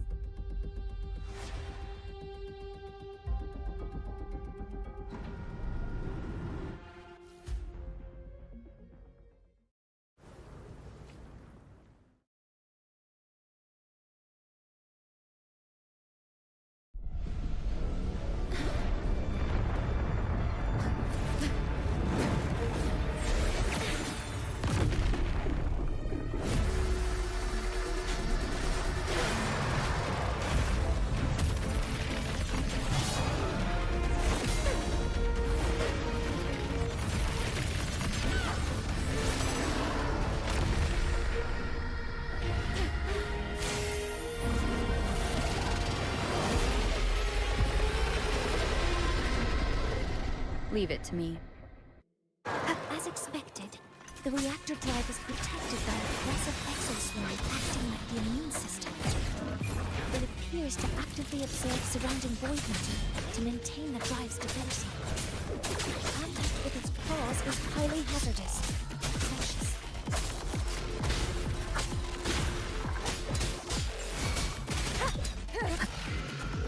I'm detecting strong energy signals from the target. Please be careful.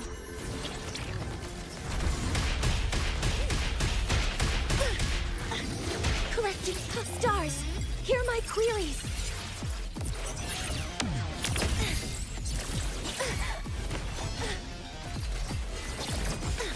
targets in sight. All units fire! Nearly tripped myself. Weapons free. Modeling complete. Hover modules ready. Guidance ready.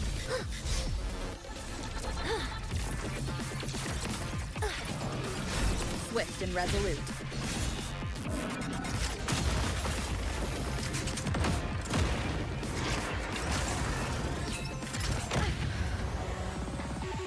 You will obey. One with the sound.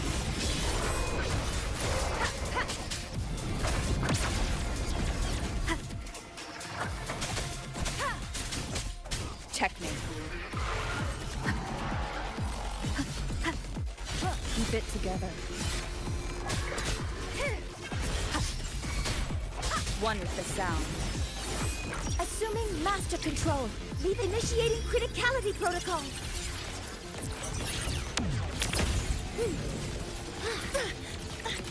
Correcting posture. Converting Swift and energy. resolute. Keep it together. Shadow, follow! Endure and defy. One with the sound. None shall whisper. Assuming master control. Watch its position, Mentor.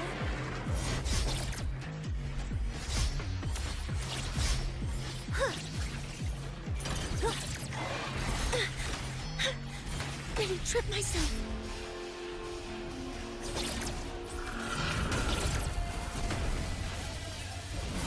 Some minor fixes will suffice. Assuming master control. Initiating max power output. Suppressing target. Suppression complete. Now's your chance.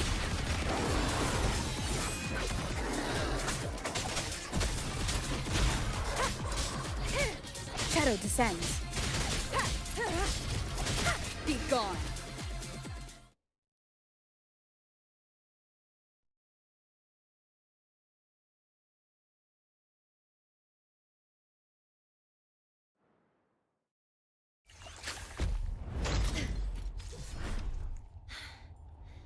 Approaching the target location. Preparing to receive data.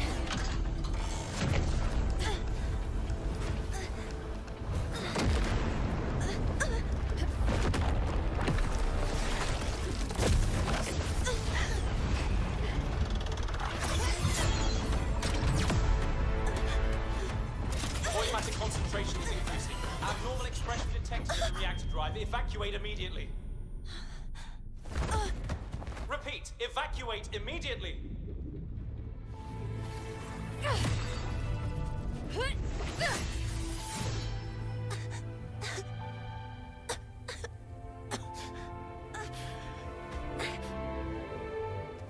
We have already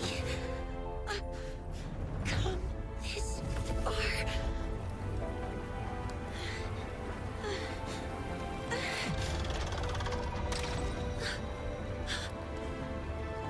So I'll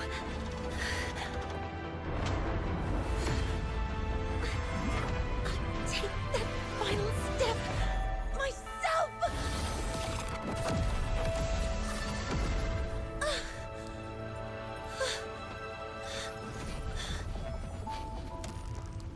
Pity. I don't want to say goodbye yet. Data received. Analyzing. Professor Monnier, are you there? If you hear this, please respond.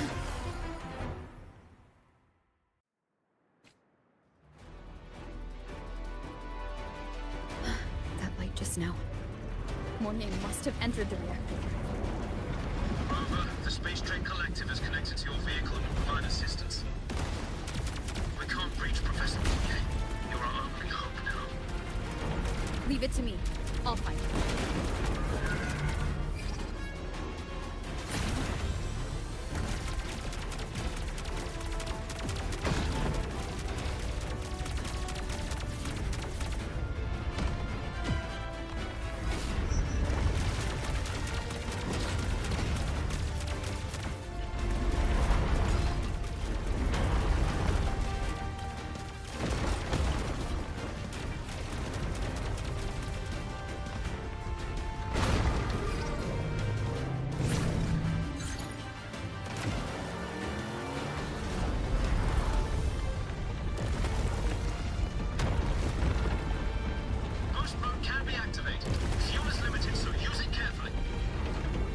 should be enough for what I need.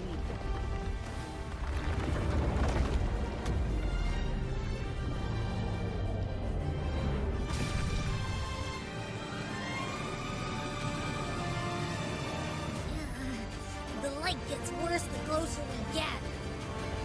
Rover, the disturbances within the drive are growing unstable. Professor Mornier is being consumed by it. Faster.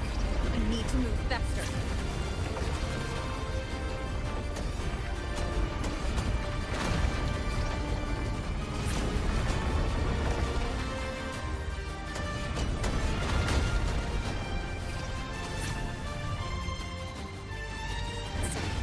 Let's try out the Institute scene.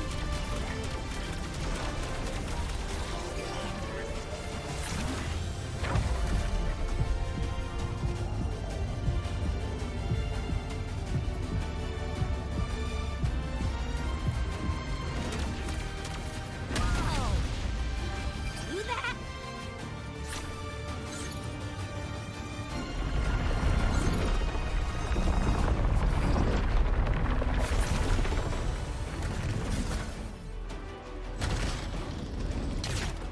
Approaching the reactor drive. Diverting max power to the holocannons. Morning. You've already done so much. Just leave the rest to me.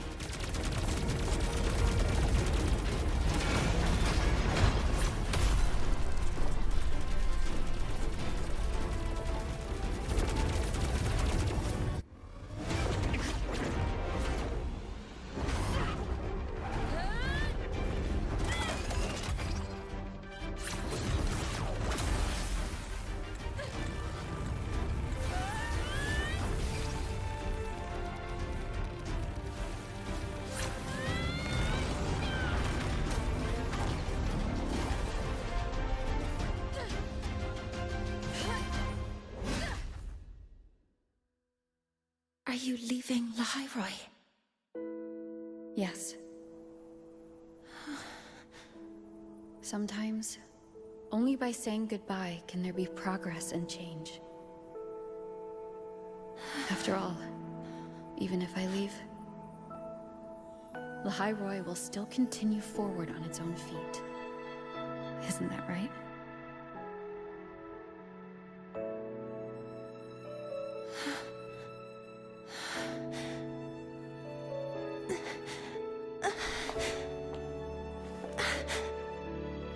Have I reached you this time, Mentor?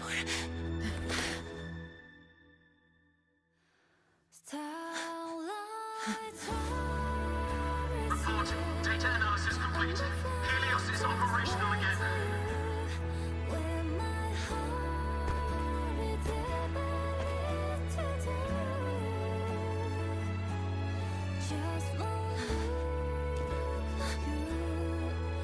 How wonderful. Sun. So beautiful.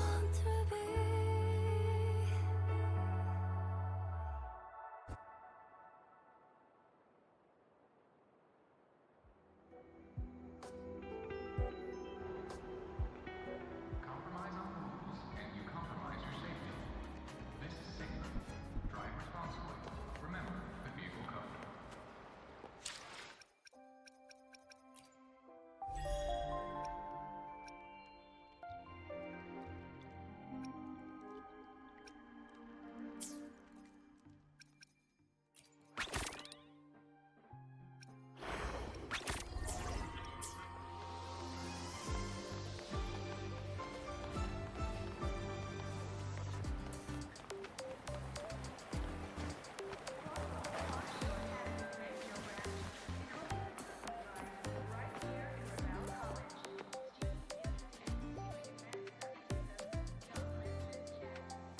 Over here!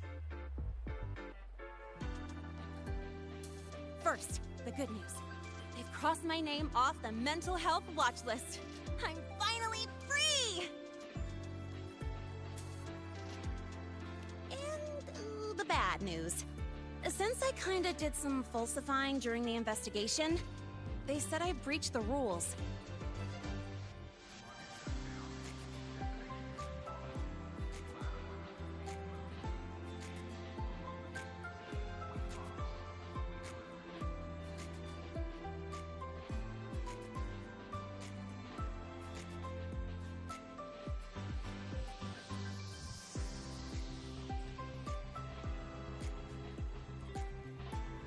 But since I did it to make sure the bad guy didn't get away with anything, and I actually helped out,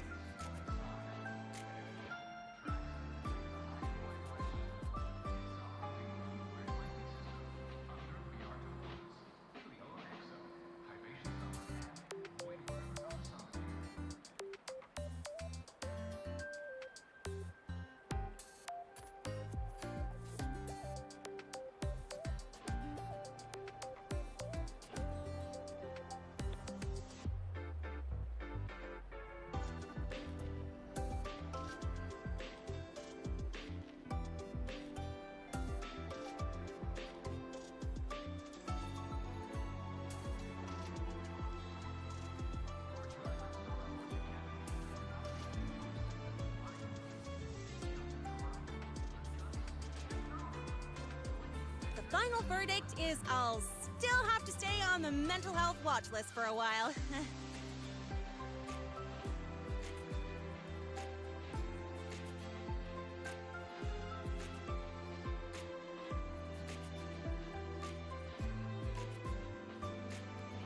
Well, once you have your suspect, the rest is easy. Plus, but I do have Professor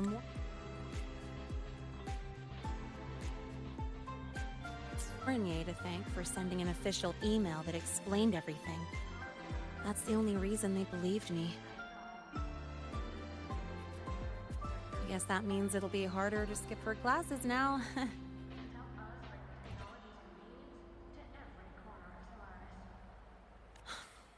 Dr. Herson said she was overclocked for too long. I'm worried.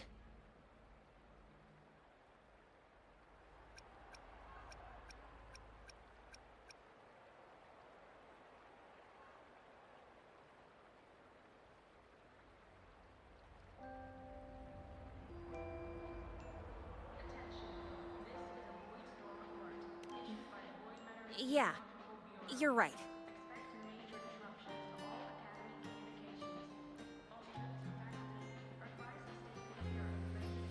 Let's go check on her.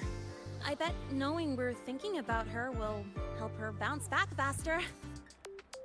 Hello. May I ask if you are Rover? I'm here to inform you that Professor Mornier has just woken up.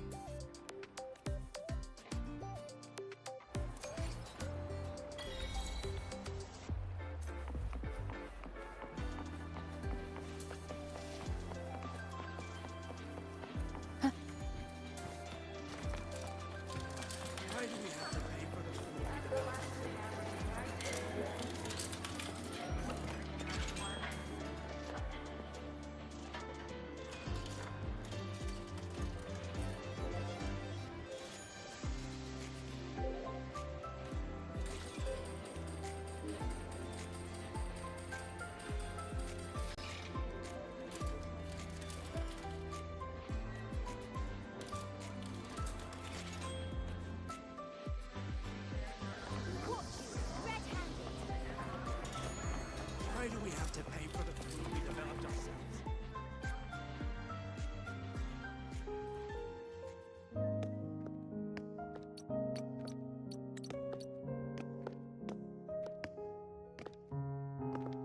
Please wait! Don't come in yet! Ugh!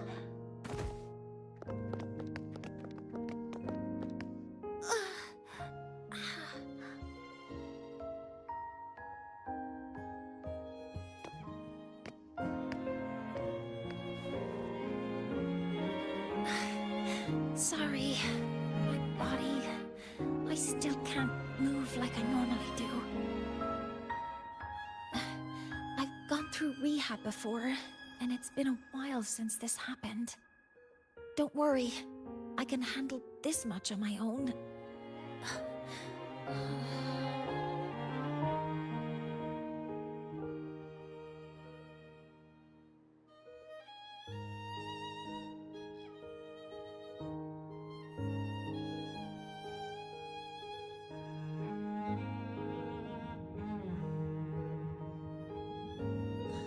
Professor Moynier, how are you feeling now? Dr. Herson said you were in bad shape. It's great to see you've recovered a little. be honest, at that time, I didn't think I'd make it.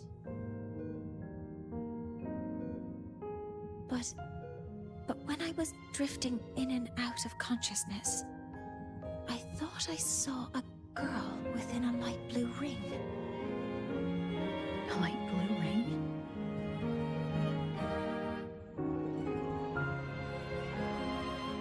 Can you describe what you saw in more detail?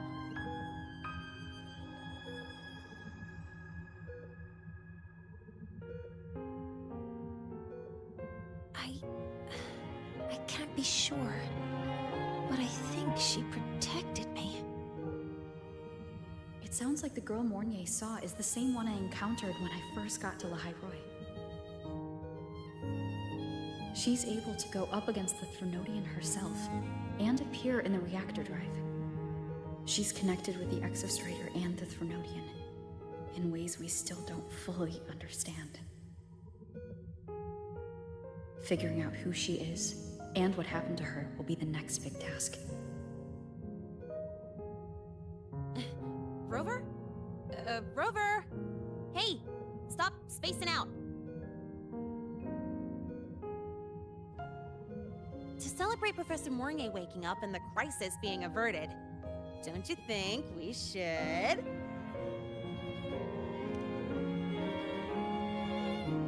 go for a ride? Nothing beats the wind on your face, especially when... the three of us still don't have a group picture. A photo under the new Helios? Sounds like it'll make a good souvenir. Yes. Witnessing the rise of the new sun together. That's also the promise between the two of us, Mentor.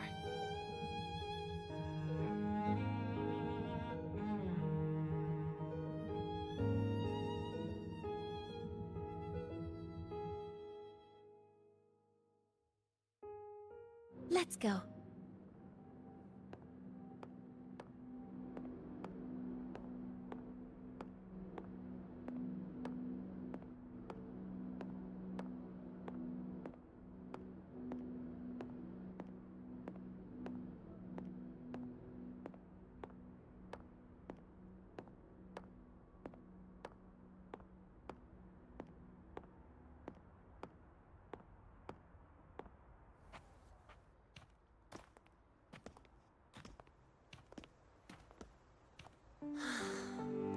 So, not bad, huh?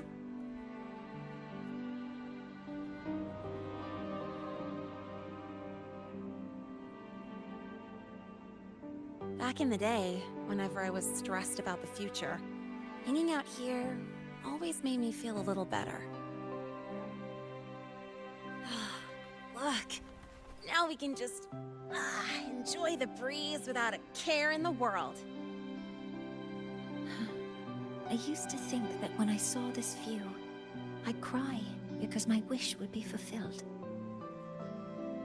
But now, when I see Helios's light pouring over the land, with the ancient frostlands and people who've been here for only a few decades sharing the same warmth, I just think, what a beautiful sight.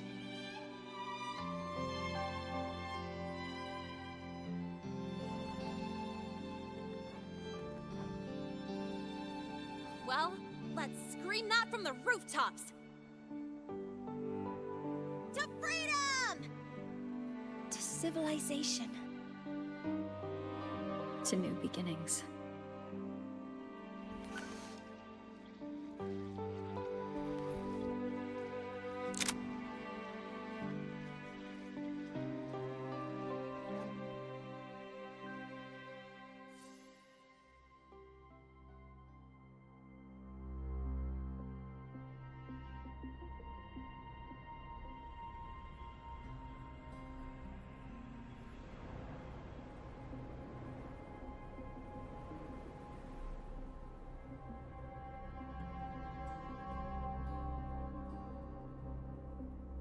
3 days ago, when Helios was launched, we registered an unexpected spike in void matter concentrations near Hyvatia.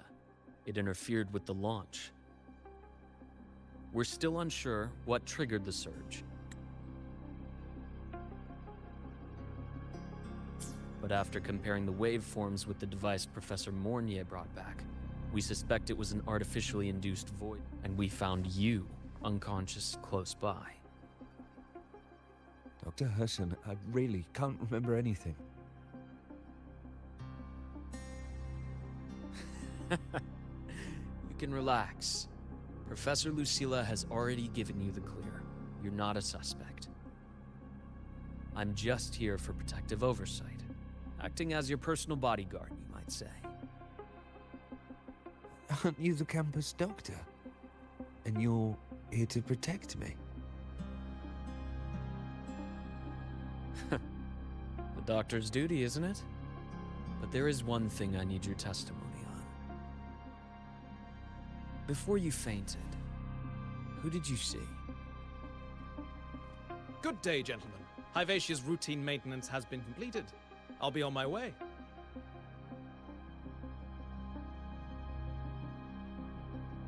Who's that? Oh, never mind. No time to think about that.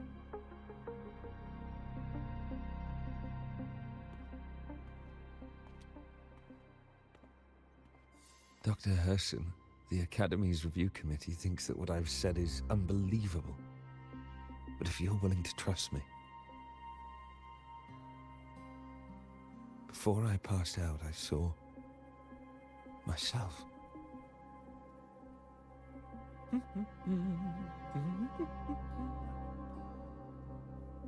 It seems my hastily chosen pawn has proven to be utterly ineffectual.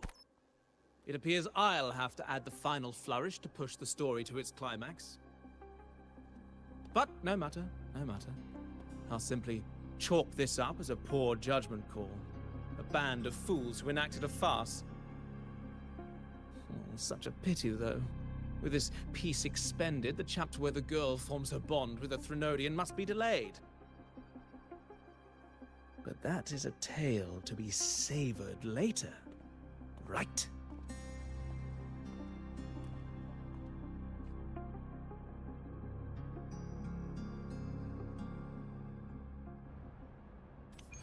Mentor, the wind may have messed your hair.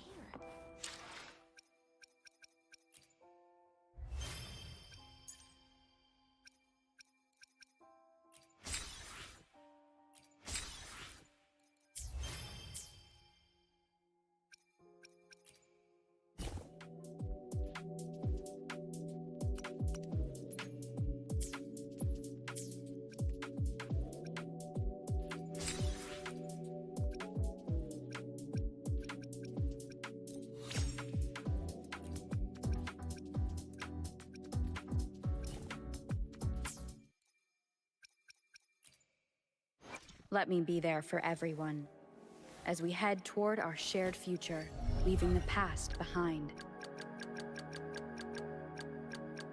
I should try to smile more, you say? Like this?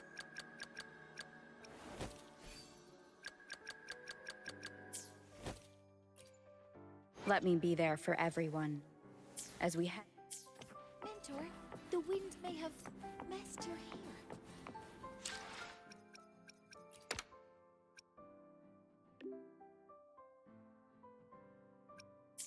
My symptoms have stopped for now, but whatever drained my frequency is still somewhere in the High Roy.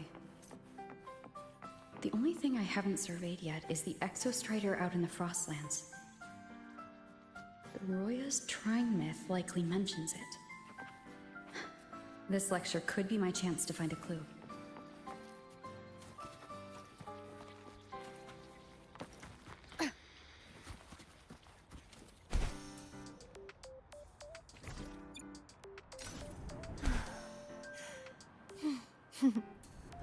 Just meet you with a new treatment for now. Good to see you again. Heading to the testing field.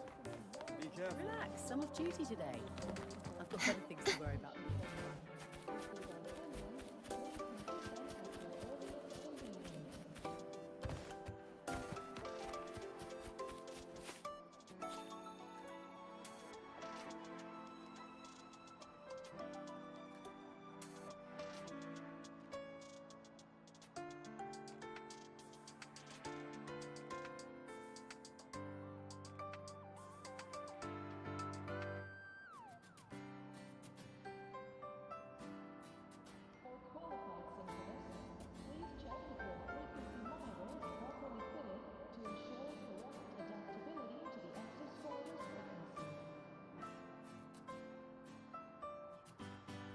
Today's story is The Great...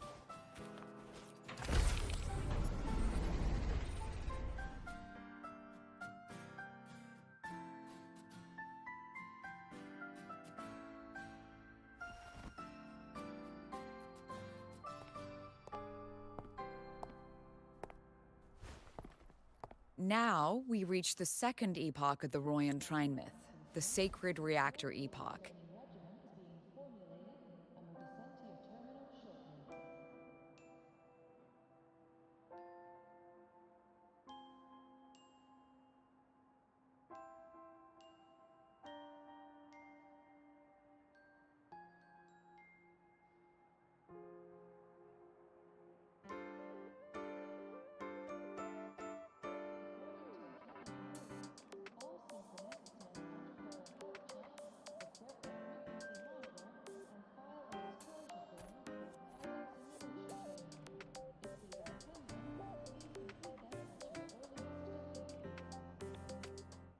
After Balder, the sun's incarnation, had sealed the foreign divinity Huthrungur, the Frostlands fell into an endless dream.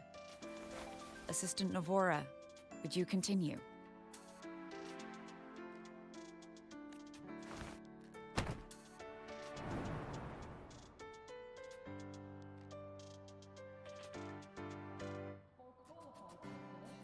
Oh, okay. This section, it describes how the Exostrider used its greatsword to seal the Threnodian behind the Strider Gate.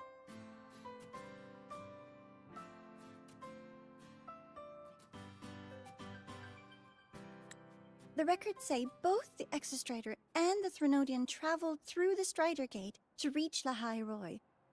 Their battle was fierce. The Threnodian pushed the Exostrider to the brink of defeat. But at that moment, for, reasons unknown, the Exostrider's reactor drive flared with blinding light.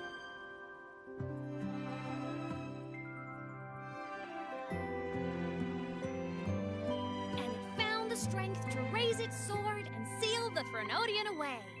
Lahai Roy was saved. What a relief.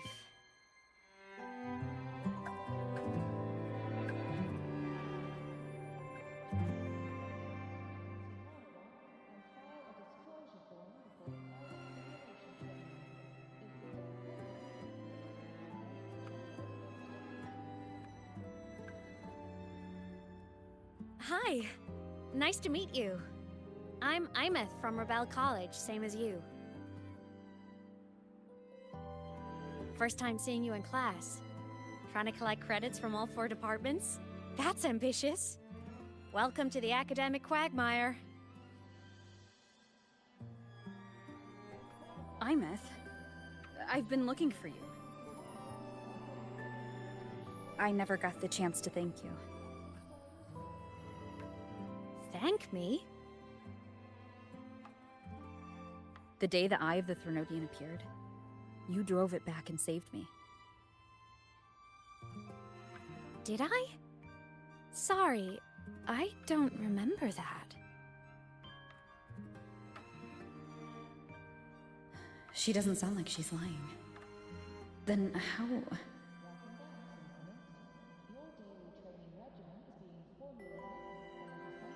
A synchronist. A freshman.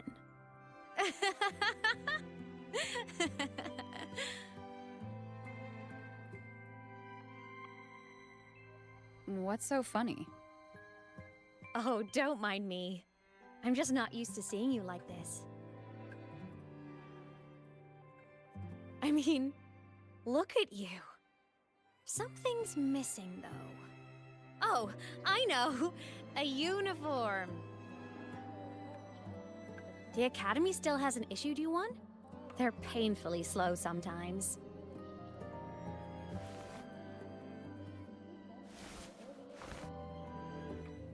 Imeth?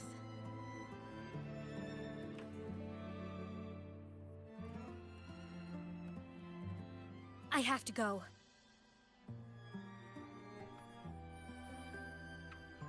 Gotta run, Professor!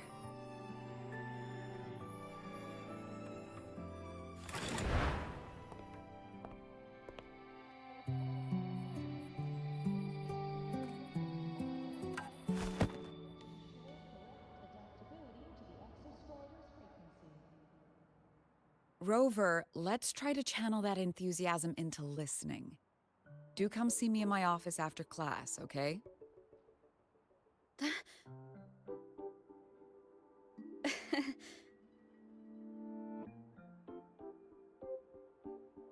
Assistant Navora, if you would. Pick up from the Twilight Epoch's Unending Winter, please.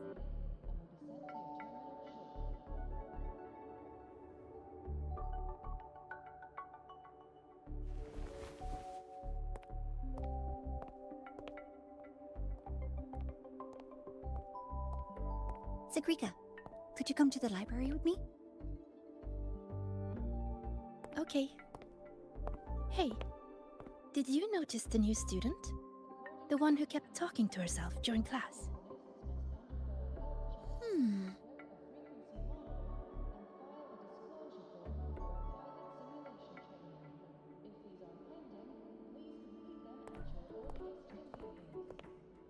Rover, something happened during class, didn't it?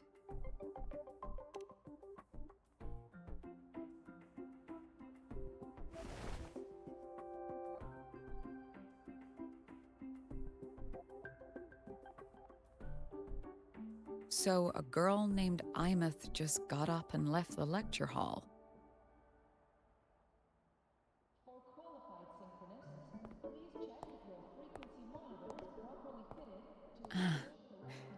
I never expected to hear that name again. Certainly not like this. Perhaps you've just had a run-in with a ghost. After all, you were the only one who saw her. President Lucilla, what do you know about her? Stay at Rebel College long enough, and you'll eventually hear her name mentioned. Though it's a story from over a decade ago now. Imeth was a synchronist. Brilliant, popular. Professors had high hopes for her. Then, during a piloting drill, she simply vanished. She climbed into a simulator with the others, but when the cockpit reopened, hers was empty.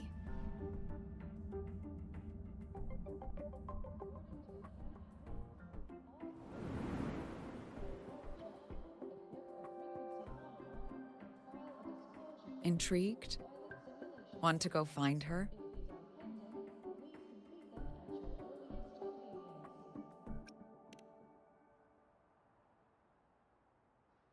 She saved you. Seems the mysteries around that girl are still multiplying.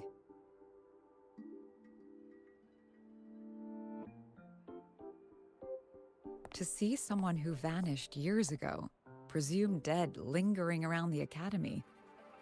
A figment of your imagination, or is there more to it? I'm very curious to find out. She disappeared from the Synchroling training grounds. The very cockpit she vanished from is still there. The Academy turned it inside out at the time and found nothing. But if you're interested, go take a look.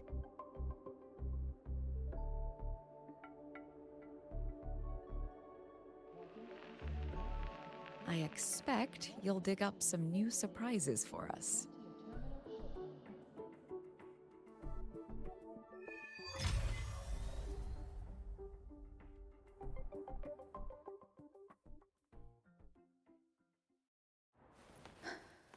Solaskin? What could they be doing here? That's Solaskin. It's headed straight for the Synchroling training grounds.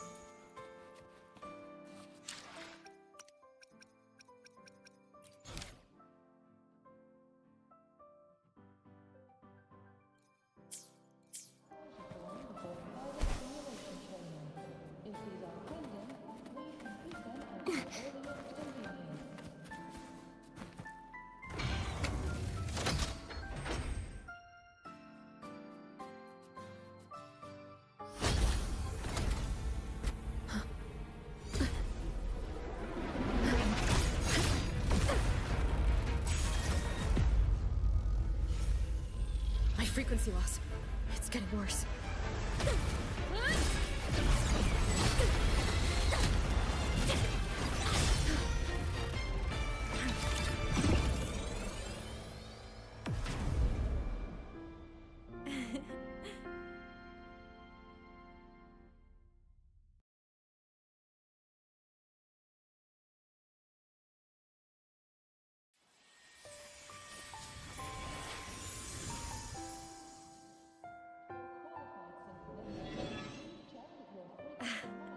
And nope. Still on the fritz. How are you feeling?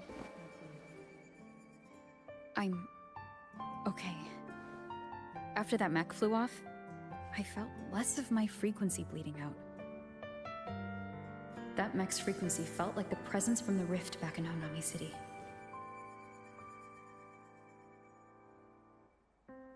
Imeth, that mech only left after it saw you. After you clashed with it. That's twice you've saved me. Each time I'm left with more questions than answers. They say you're the Exostrider Synchronist who's been missing for over 10 years. And your hand back there.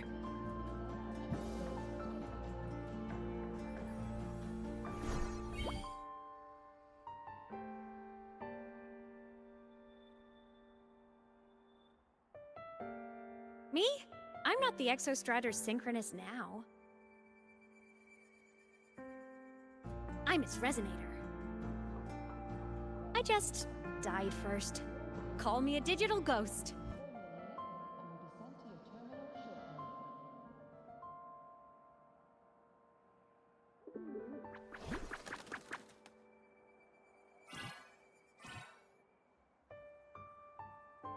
+10 years back, the underground seal broke.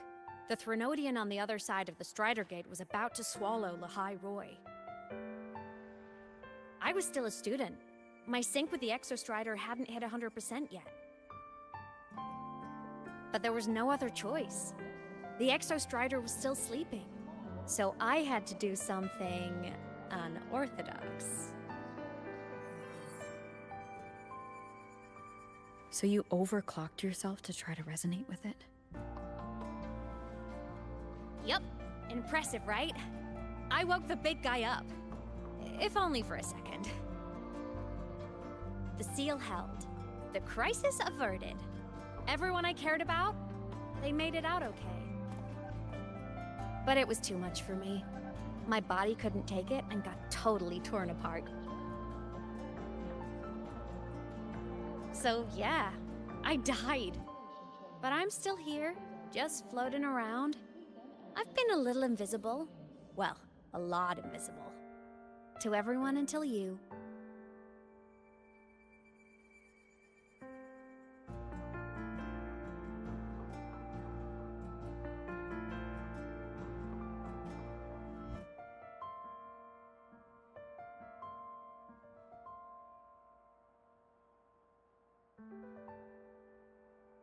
Welcome back, Synchronist.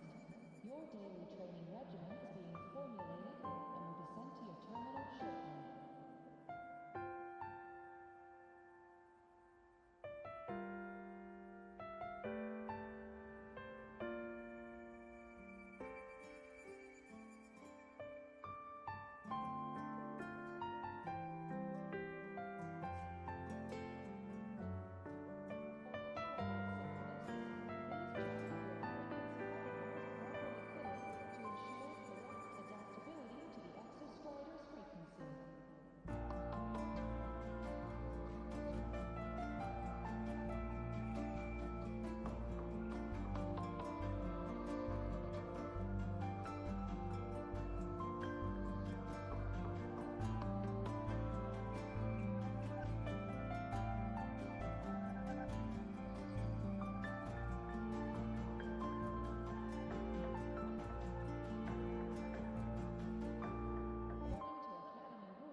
You can see me now because of this little guy.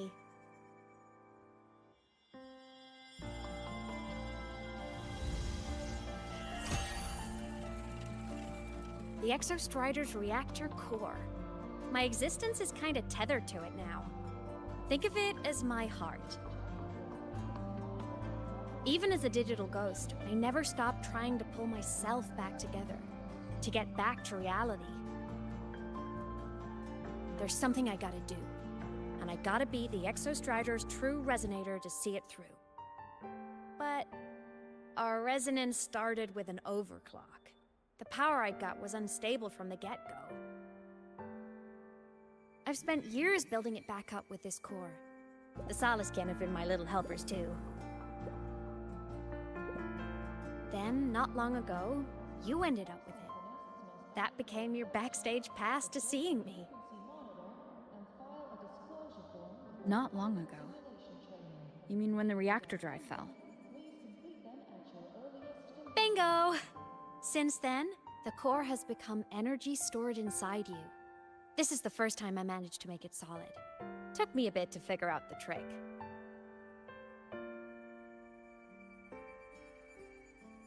Then it was you. You're the one who saved Mornier when she was dying. You and that junior of yours were always close. We even crossed paths a few times back when I was still, well, around. Of course I'd help. A junior of mine. So I really did know Mornier in the past. Oh, and by the way, when you charged in to save Professor Mornier, you looked pretty cool.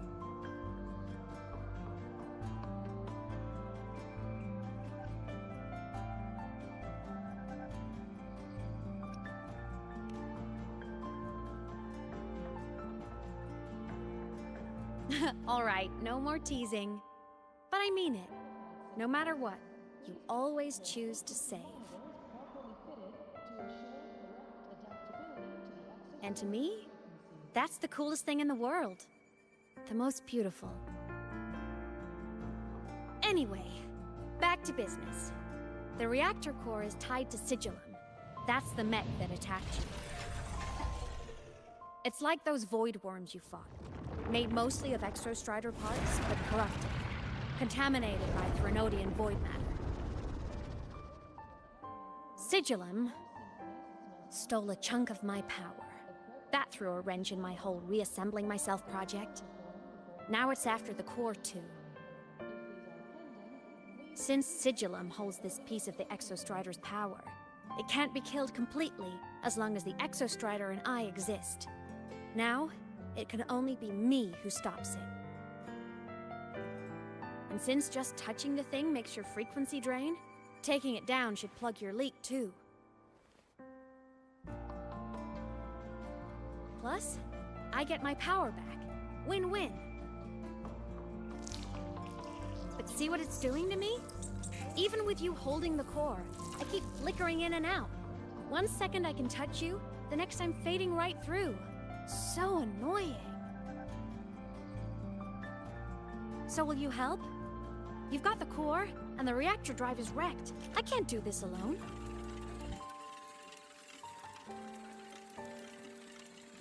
Also, I've noticed, when the core is in your hand, it runs faster. I can tell you're leaving a few things out, Ibeth. Still, you helped me and a lot of people in the High Roy. That's enough for me to trust you. What do you need me to do? Existence is the imprint life leaves behind. Being remembered, talked about, and seen. All the places I went when I was alive bear those imprints. The core's running lets me find and record those frequencies. These little cuties have been my scouts. And they'll be our guides now, too.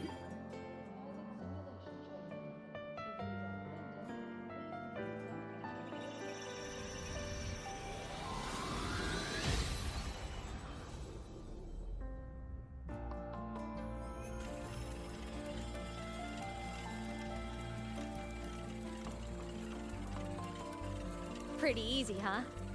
All you gotta do is carry the core and follow our lead.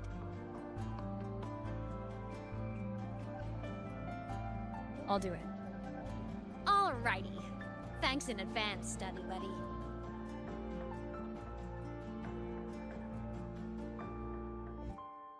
Oh, is that The Rebel? Soliskin went down the lift. Let's follow. Before we go, I need to contact Mornier. The reactor drive was Lahai Roy's son. If I'm using the core, the Academy will want to know. Go for it. No problem. Today's story is the great battle between a righteous knight and the wicked Threnodian. It's not open to the public. Please, step behind the patrol. And the victor is Gardathea the Knight.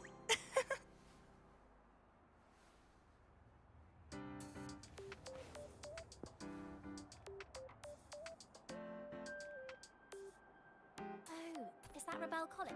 Can I go have a look? It's not open to the public. Please, step back behind the patrol. According to Academy rules, all synchronists must undergo a health check, equip a frequency monitor, and file a disclosure form before pilot simulation training. If these are pending, please complete them at your earliest convenience. Time for a little nap.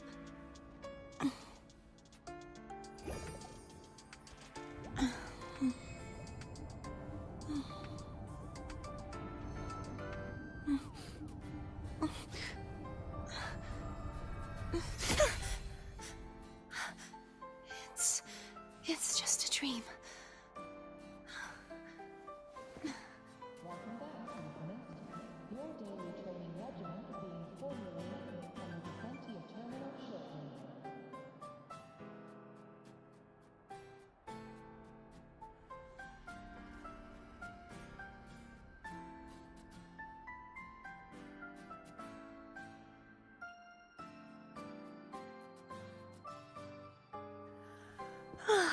Time for a little nap. Qualified synchronists, please check that your frequency monitor is properly fitted to ensure correct adaptability to the exospoiler's frequency.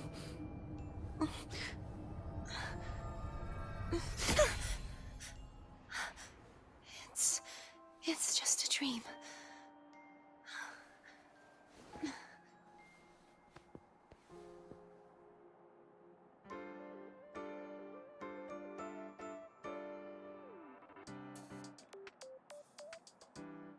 According to Academy rules, all synchronists must undergo a health check, equip a frequency monitor, and file a disclosure form before pilot simulation training. If these are pending, please complete them at your earliest convenience. Oh, smells so good.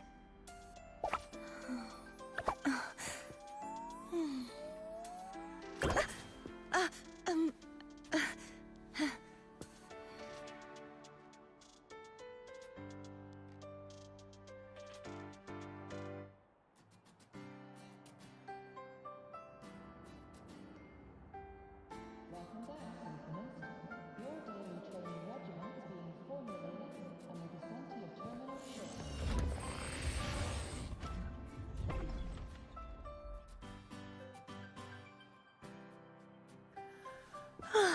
Time for a little nap.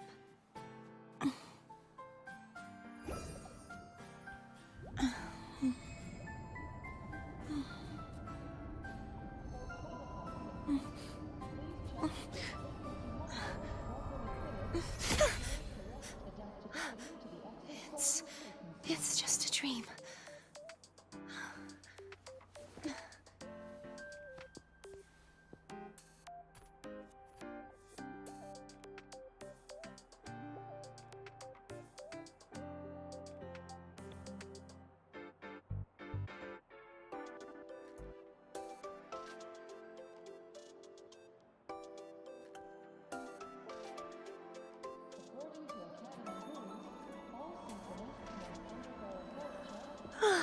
Time for a little nap.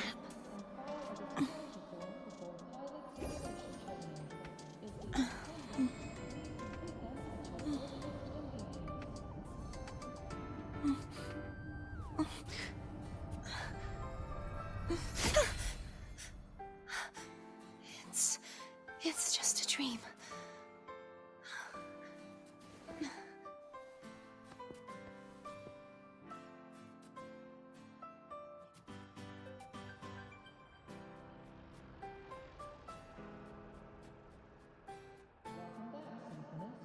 Your daily training regimen is being formulated and will be sent to your terminal shortly.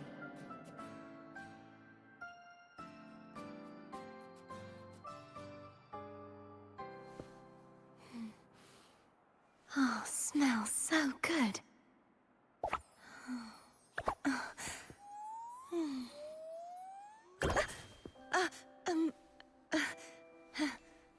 For qualified synchronists, please check that your frequency monitor is properly fitted to ensure correct adaptability to the exostrider's frequency.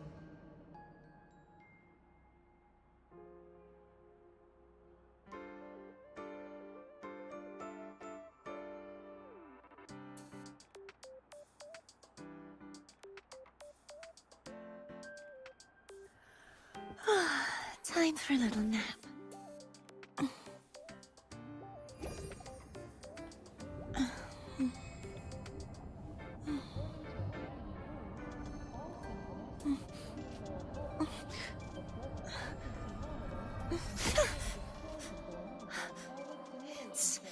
It's just a dream.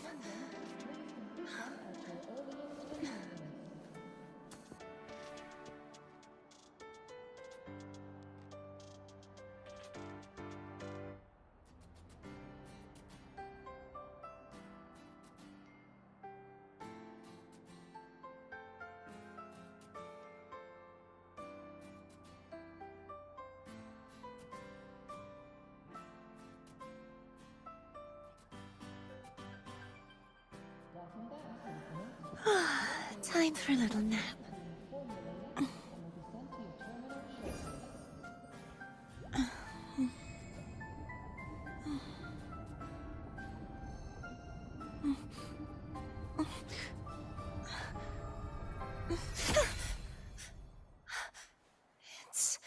It's just a dream.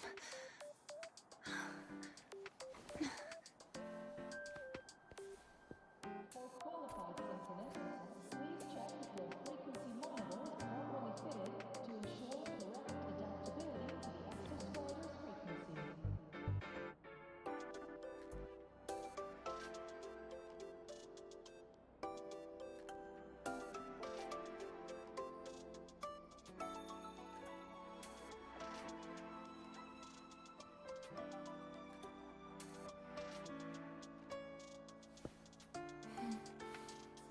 Oh, smells so good.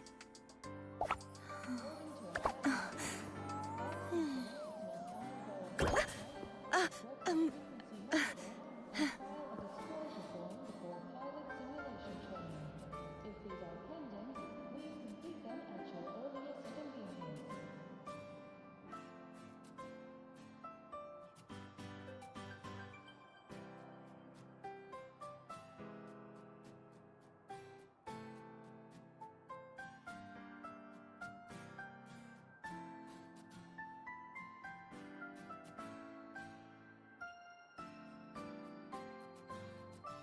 Today's story is the great battle between a righteous knight and the wicked Threnodian.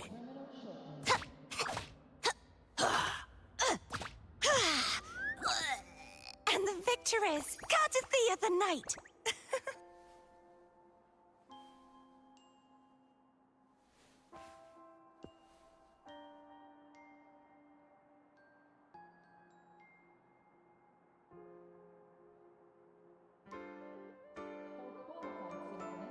Please check that your frequency monitor is properly fitted to ensure correct adaptability to the exostrider's frequency.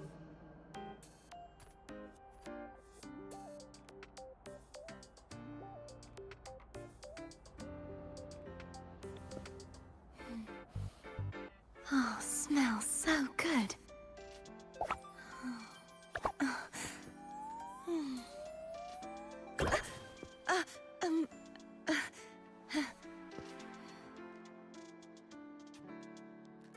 According to Academy rules, all synchronists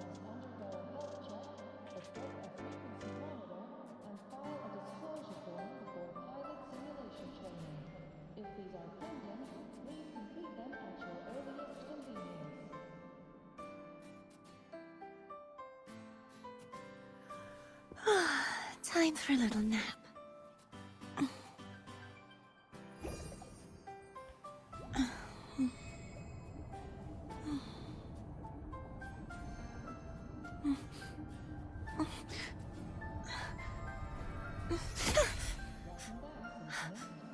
It's...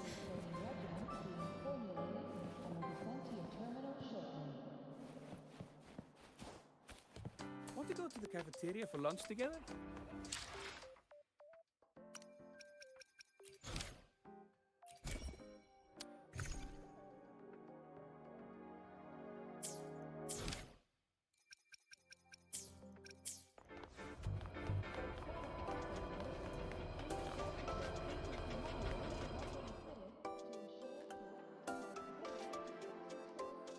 I definitely glossed over some things. Like what happened during our previous encounter, what she's done since becoming a digital ghost, and the real reason why Sigillum stole her power. After years drifting like this, to still hold on to that spirit, her will must be strong. Prying answers from her won't be easy.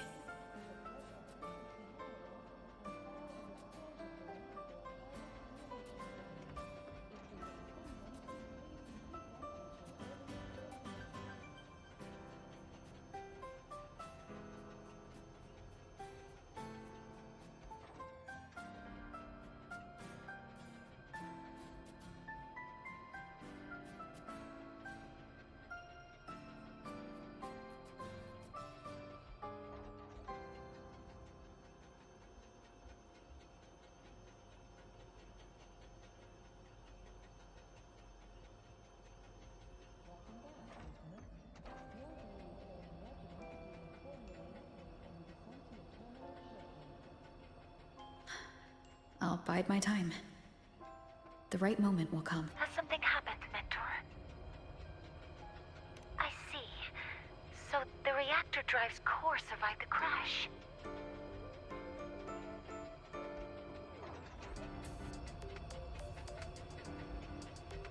It must be the key to reactivating the Exostrider.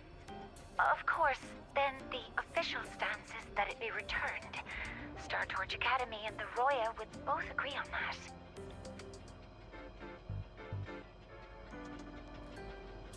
But as you said, curiosity from the Institute is inevitable. Mornier? My. Already caused a stir in the training grounds. Color me impressed. I'll have people clean up the aftermath. You can carry on as you see fit. You were monitoring my comms with Mornier? You're a person of special interest. Of course we keep an eye on your movements. We? Yes, we. The Space Trek Collective. Think of us as the annoying adults on campus. I'll handle the debate between the Institute and the Academy about the core. This is a matter of priority. They'll listen to me. But when you're done with your business, I'll need you to return the core to the Exostrider. You didn't mention it to Mornier, but I suspect your possession of it traces back to Imeth, doesn't it? President Lucilla, I don't appreciate being interrogated over a tapped line. My apologies. As the one responsible for this academy, matters related to the Exostrider tend to cloud my judgment. After the incident with Warren, we upgraded safety protocols on public lines. No more overstepping. Here is a peace offering. I've granted you full clearance. Passes for the Starboard Riseway, archive access, and use of Academy weaponry and equipment. I'll also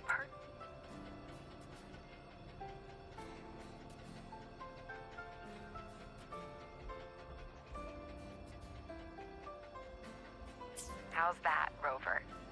More to your liking? Why is the Space Trek Collective pushing this so hard?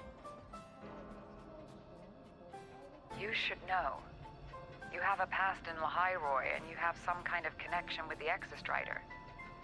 The Twilight Epoch, the unending winter described in Royan legend, the threat of the Threnodian Aleph Mun is growing. We need the Exostrider awakened. Returning that reactor core is the only way. We've always trusted you to stand with us in this matter.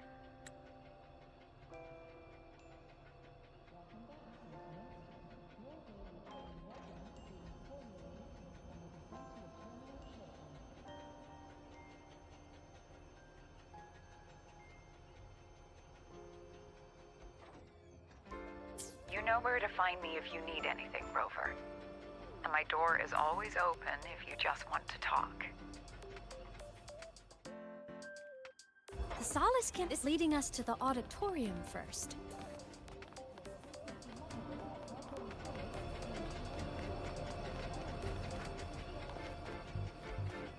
The new solar celebration is almost here. I wonder what they'll put on this time. By then, exams will be over, and we'll finally get a long break. Ah, vacation. What's not to look forward to?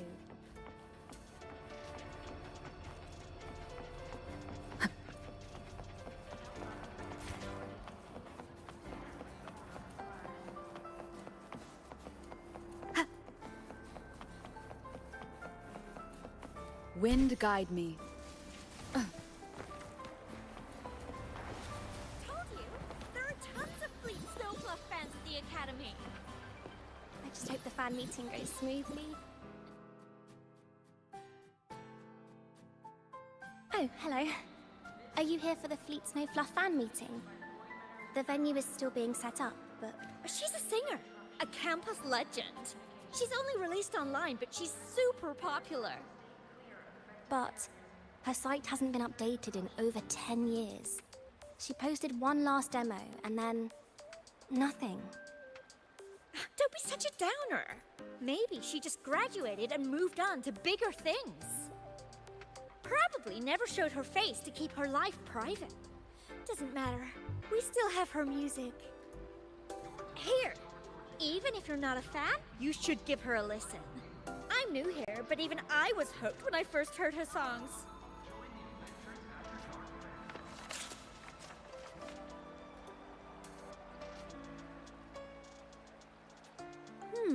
Nice print. A fan meeting. Huh. If they're happy, I'm happy. Come on. Let's follow the Solaskin and see what's going on in the auditorium. Told you! There are tons of Fleet Snowfluff fans at the Academy! I just hope the fan meeting goes smoothly and everyone has fun.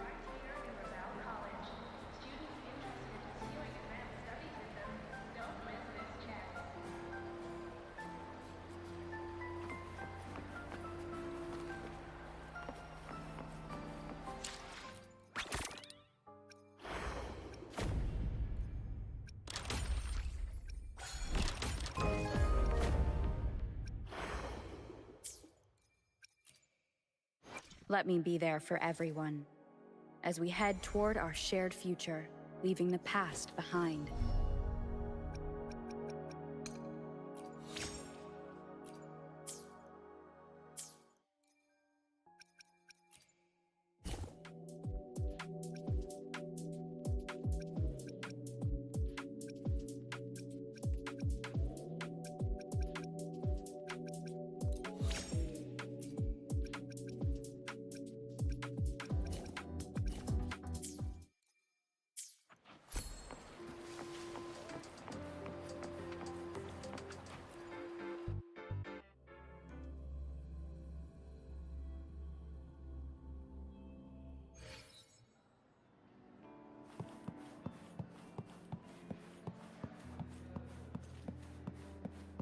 After scrapping so many drafts, I finally got this poster ready for everyone at the fan. The fan meeting merch made it on time.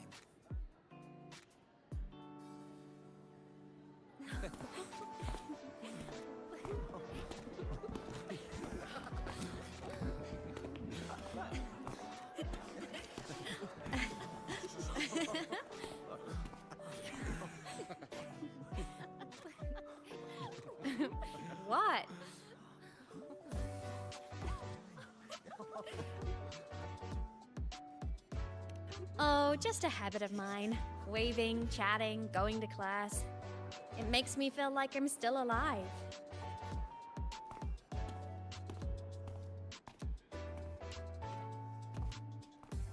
If I stop, I might forget what it felt like to be human. Call it a self-reminder.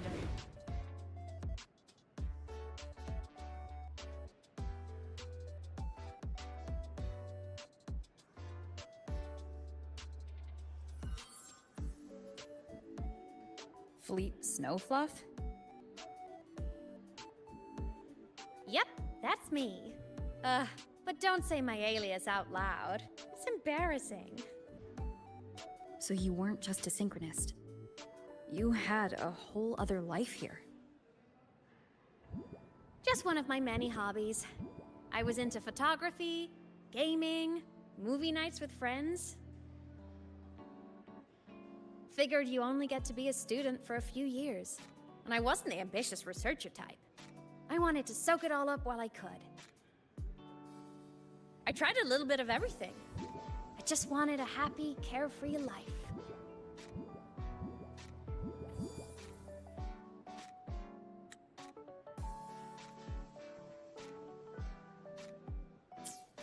Who knew I'd end up as a ghost, stuck as a student for 10 more years? How awful is that? Wait, does this mean I'm never gonna graduate?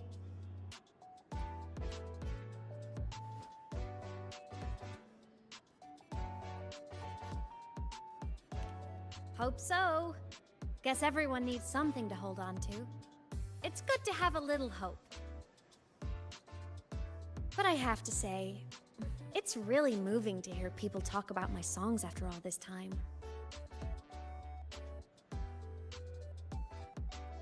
I wrote those for myself, you know? Never expected so many people to care.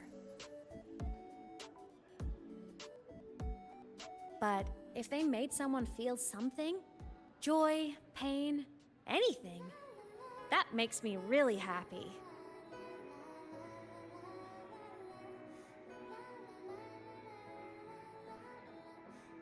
Hey, listen. Hear that song playing in the auditorium? That's the unfinished demo I left on my site. What a shame. I really should have finished that before the training run. Now it's my little musical epitaph.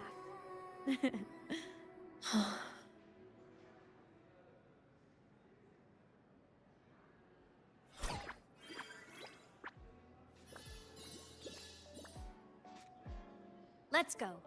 The Soliskin is calling us.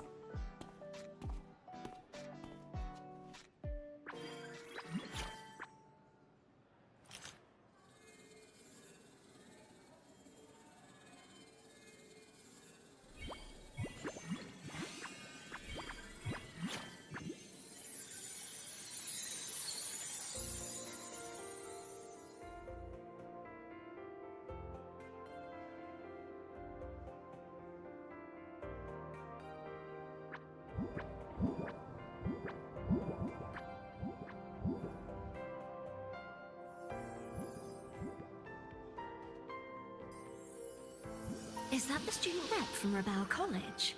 That's one bold speech. Is she giving a welcome speech or recruiting for a space adventure club? Uh-oh, the professors look upset. But she made a good point, didn't she? Isn't that passion the entire reason we're here? To explore whatever's out there again.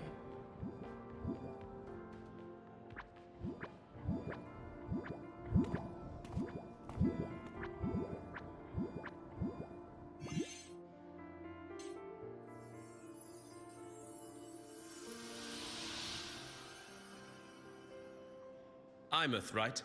I remember her sync test scores were off the charts. We might be looking at this year's Prime Exo Strider candidate. Don't be so sure. Heard about her extracurriculars. Put nicely, she's quite the dabbler. Put bluntly, she doesn't take anything seriously.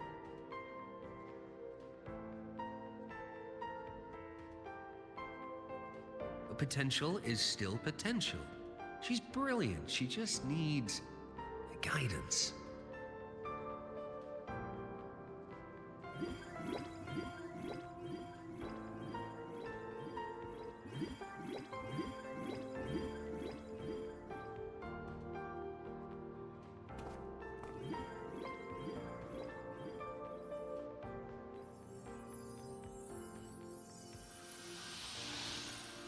May we one day walk among the stars, to touch with our own hands a universe so cold, so real, and so breathtakingly beautiful.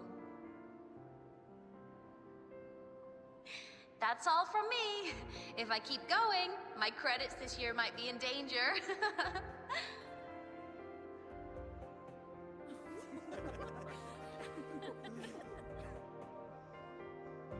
It's an amazing feeling to be here at Star Torch Academy, and to know I'll be sharing this journey into the great unknown with all of you. As a student, I can't wait to start this new chapter of my life. There's just one thing missing today. I wish my family could be here in the crowd to hear this. So, to her, I want to say, I'm doing great. And I'm happy. Everything is just as you hoped it would be. So please, don't worry about me.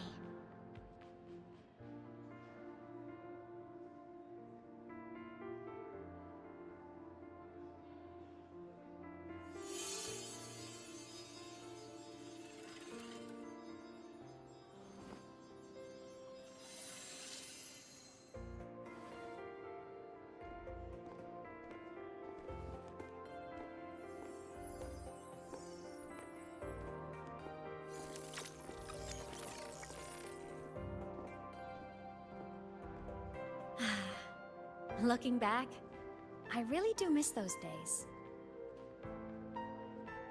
Star Torch Academy is a nice place.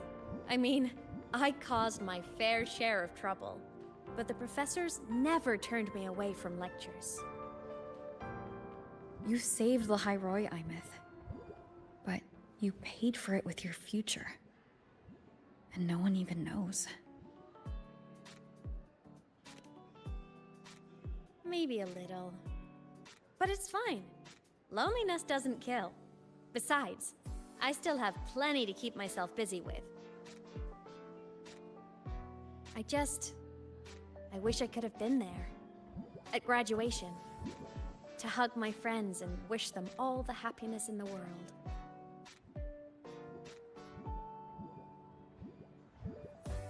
The Solace can headed outside. Let's catch up.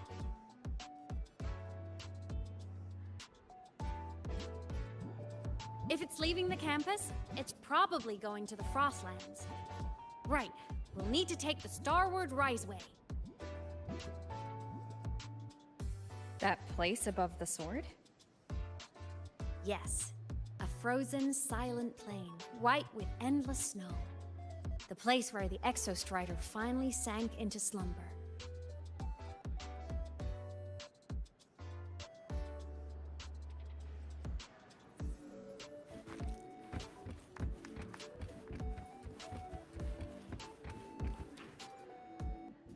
Our next stop is the Starward Riseway.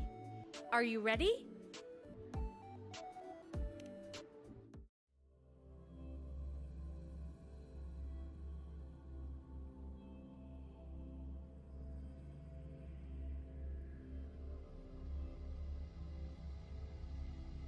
When I was a kid, I once hid in the Starward Riseway and made it to the Frostlands all by myself. Bold even as a child. Hee hee.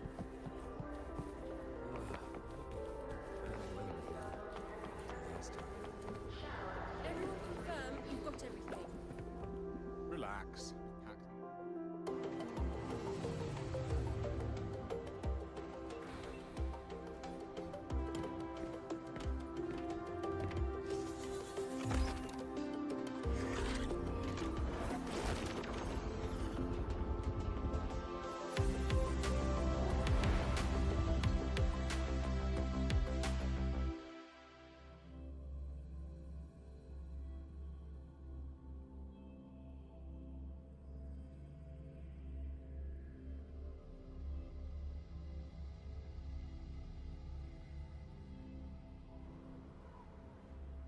You got your thermal jacket on?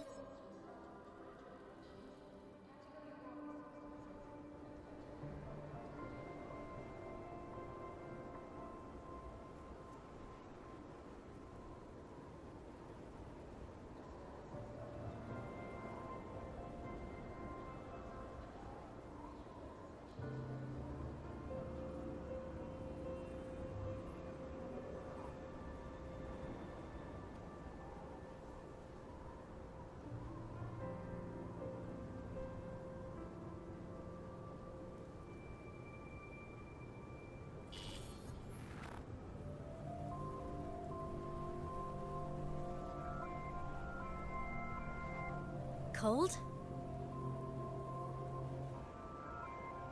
I'm fine. What about you? Between you and me, ghosts can't feel the cold.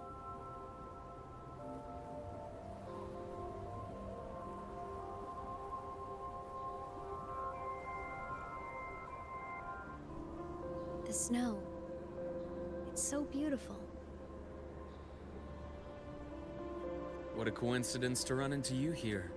This is a pleasant surprise. Oh, it's Dr. Luke. When he's around, just pretend I'm not here. Otherwise, you look like a weirdo talking to thin air. You should hide too, okay? This is our secret journey.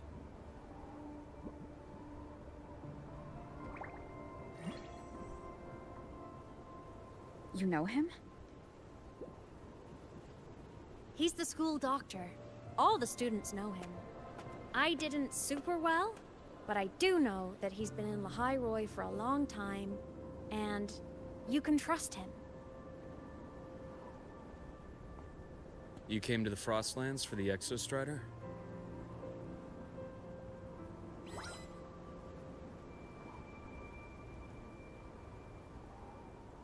I'm headed the same way.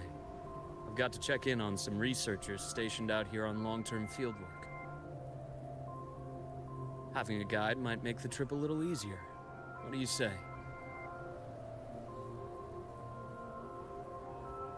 Let me help you modify your bike.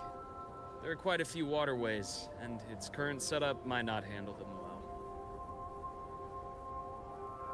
You know how to modify bikes? You pick up a few things when you come here as often as I do. Oh, I used to love riding. My friends even called me the Speed Queen. Though that was usually while they were white-knuckling the seat and screaming.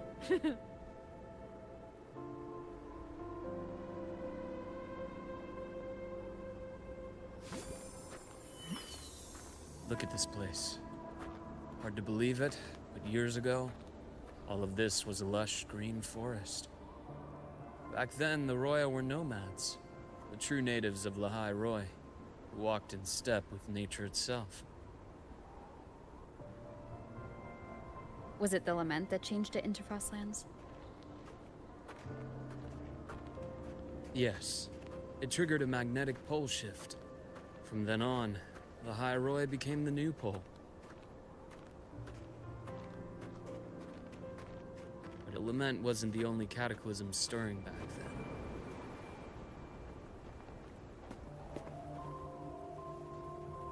In the past, we had already reached the stars, but at some point, the etheric sea spread to cover all of Solaris. From that moment on, the universe locked its doors. We couldn't verify whether the sky above us was real or just a reflection. countless spacecraft were lost. Our space exploration programs were abandoned, and space became out of reach. But times have changed. Since its founding, the goal of Startorch Academy has been to use the Exostrider to explore space, whether through the Etheric Sea or the Strider Gate. I understand the Etheric Sea part, but the Strider Gate? You know Lehairoy's history. Both the Exostrider and the Thnodian first came to Solaris through the Strider Gate. The Academy has its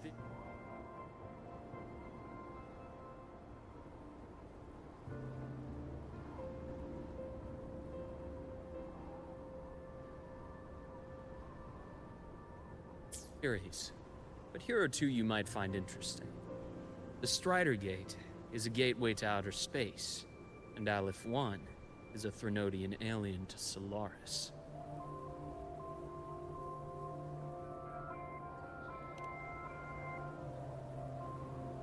With a gateway like that, of course we want to open it. But to pass through, you must awaken the Exostrider and be prepared to face Aleph 1 head-on. I've long believed that Aleph 1 poses a far greater threat beyond void storms and void worms.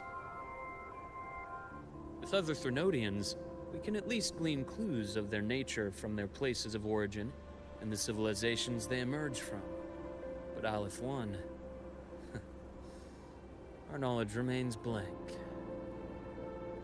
So many dream of being the Voyager who returns from the stars, the first to walk the cosmos once more. But in all these years, no one has succeeded. The etheric sea phenomenon cast us into isolation, but it also gave birth to all our dreams of what could lie beyond. And those dreams are still alive today.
Dr. Herson?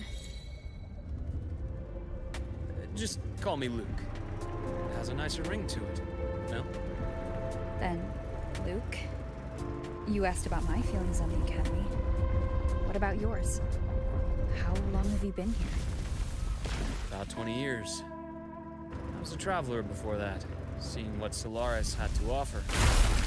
Then a friend asked me to come to Lahai Roy, to keep an eye on things here for her. The students make it easy. Watching them find their way... You see that? Ancient life forms, frozen right into the ice walls. Millennia frozen in a single moment.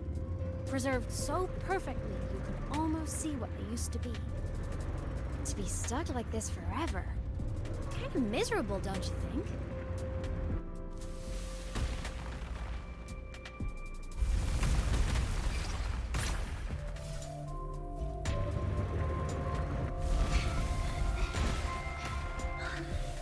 Must be around here.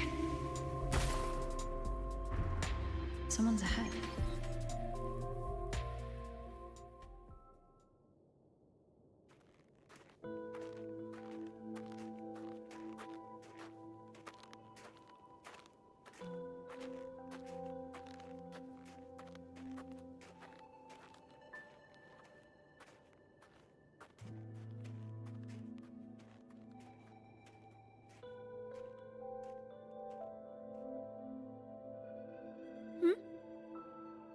You are the one who was talking to yourself in class.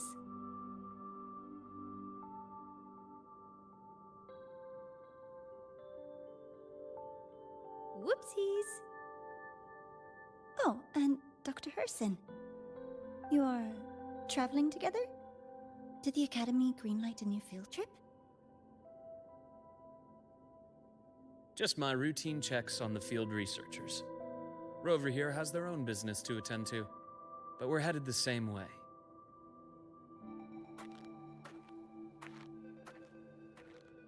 What about you, Miss Navora? Chasing more fallen debris? Yes, exactly. I heard the Frostlands have been experiencing changes since Helios was launched. I had a hypothesis that new debris fields might have been exposed. Debris? Space equipment that fell from the sky long ago. Probes, satellites, and even space stations. Some previous digs unearthed wreckage containing records lost during the lament. Oh, and images. Photos taken in orbit of other planets. They were absolutely breathtakingly beautiful.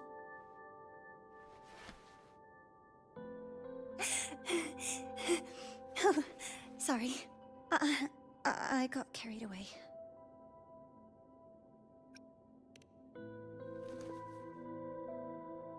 Really? That's great! I'll show you the data I've collected next time we're in class.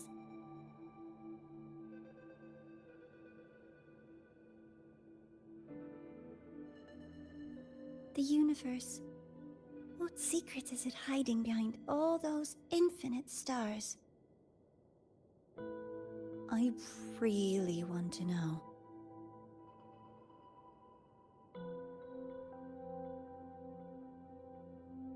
Anyway, in short, I came here for the fallen debris.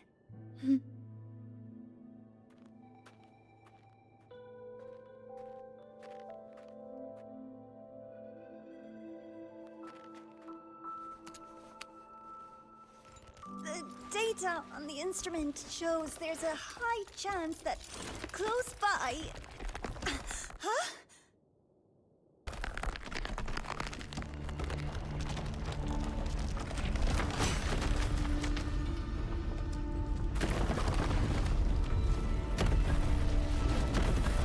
Run!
I knew it! There had to have been undiscovered debris in this area. It must have been sealed in the ice wall all this time. Luke, Navora, you alright?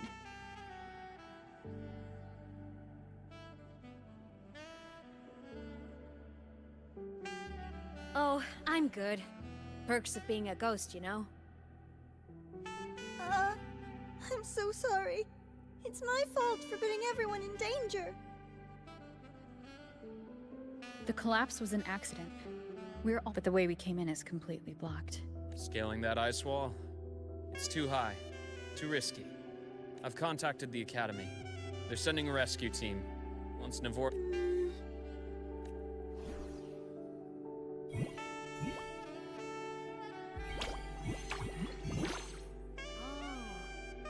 Hey, little guy here says our next stop is deep in the ice. There's a path at the bottom of the station. Want to check it out? What about waiting inside the station? It's freezing out here, and another collapse is I agree. With Rover on the team, a quick recon should be manageable. Up to you. Hey, question.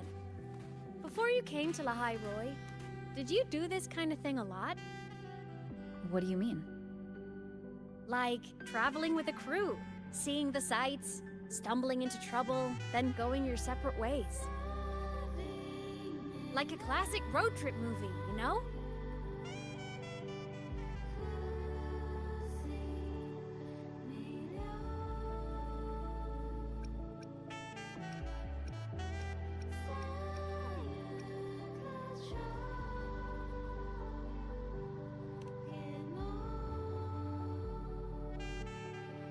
Oh, so more big budget action? I can see that. Solaris is crazy.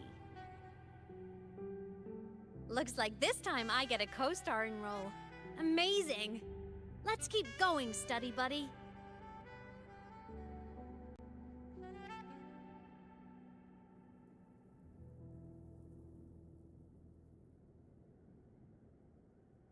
There's a collapsed entry point over there, but it's blocked. Some kind of barrier caused by unstable frequencies. The Exostrider sleeps in these frostlands. Void storm activity can make local frequencies unstable with fluctuating void matter levels. Oh, taking this opportunity, let me grant you access to the module adapter. Huh. It's already unlocked. That must have been Lucilla. Let's move to an area with a stronger signal so it can be deployed.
This module adapter was developed by Star Torch Academy for Frostland expeditions. It lets you interact with frequencies disrupted by void matter. Give it a try. You'll need it here.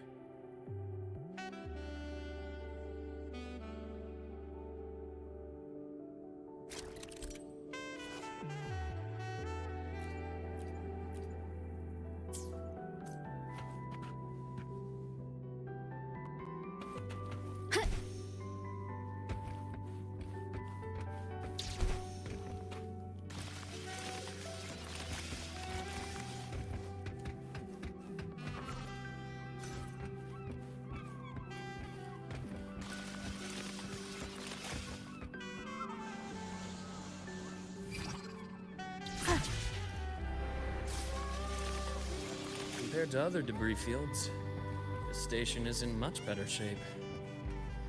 It's amazing.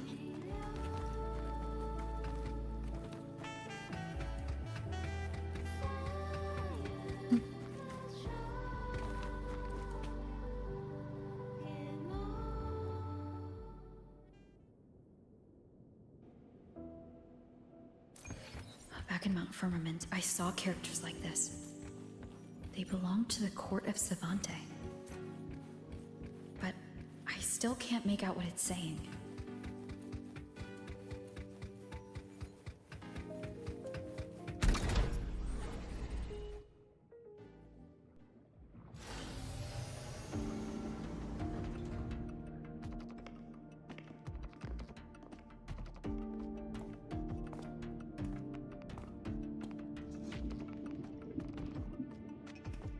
This is...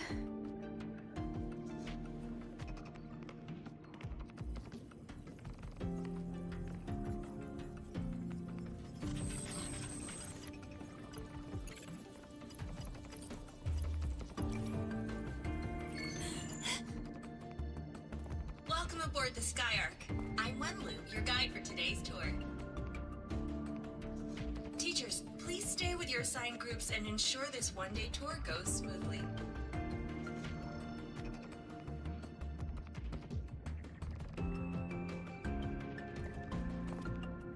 Please direct your attention here. This containment unit holds droplets of the etheric sea itself. As you know, the etheric sea suddenly appeared above Solaris one day.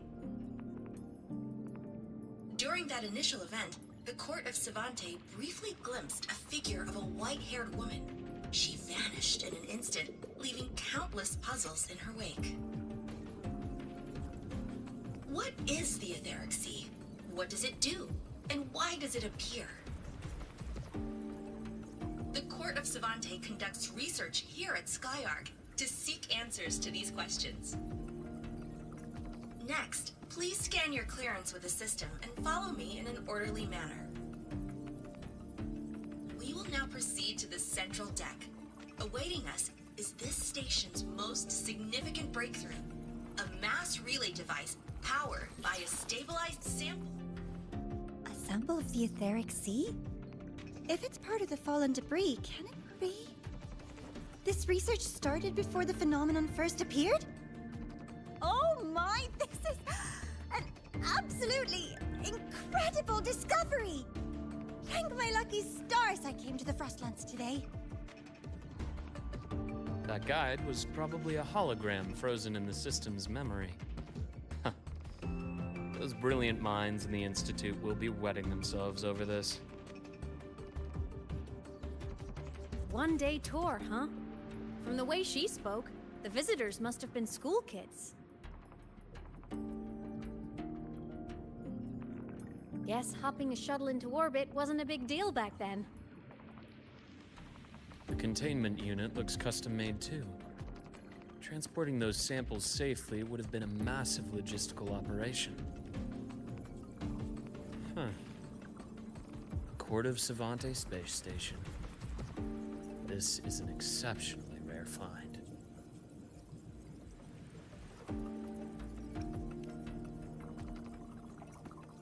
The Academy has recovered other debris from this era. The systems have enough common architecture for me to manage a basic reboot. As for the Court of Savante's characters, let's just say I developed an interest in it, under unique circumstances. The characters on that pen, they're Court of Savante letters. I obtained it by chance. In fact, it happens to involve you. This isn't the place for that story. When we're back at the academy, come by the infirmary. I'll explain then. After all, it is a long story. Ooh, sounds mysterious. I want to hear the story too. Please. Pretty please.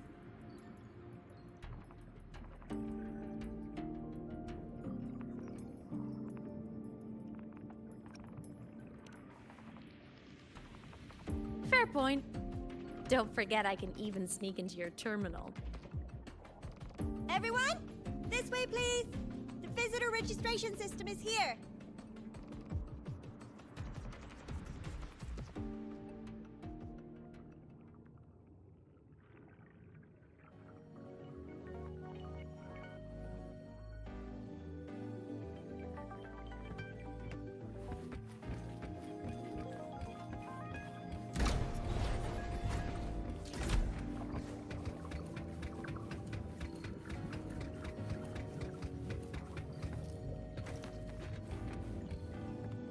Welcome aboard the Sky Ark space station.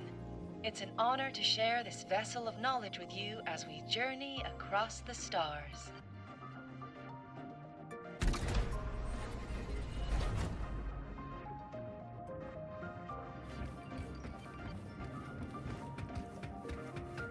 The clearance we got won't grant us access to the entire station.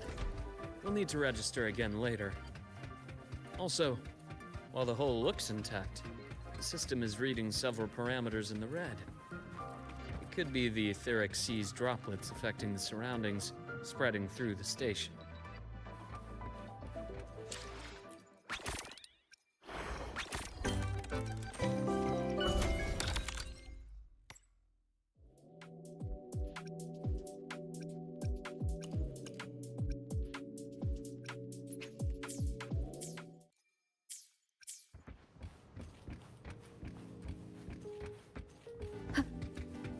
Leave it to me.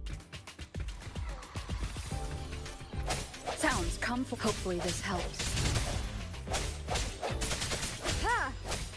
Ha!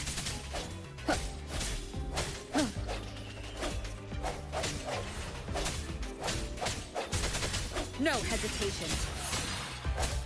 Ha! Ha!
That flowing sphere is the mass relay device, with the etheric sea as its core. Let's check the console.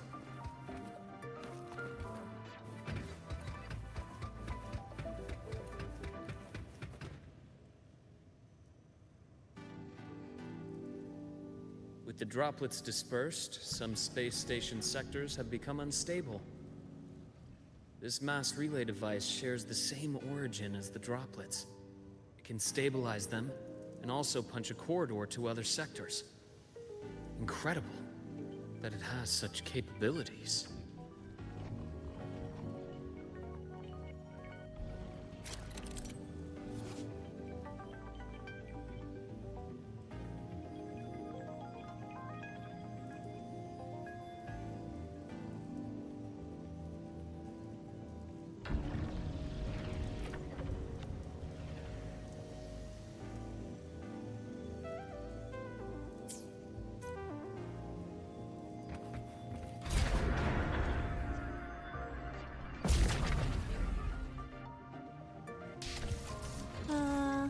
hatch over there is back to normal.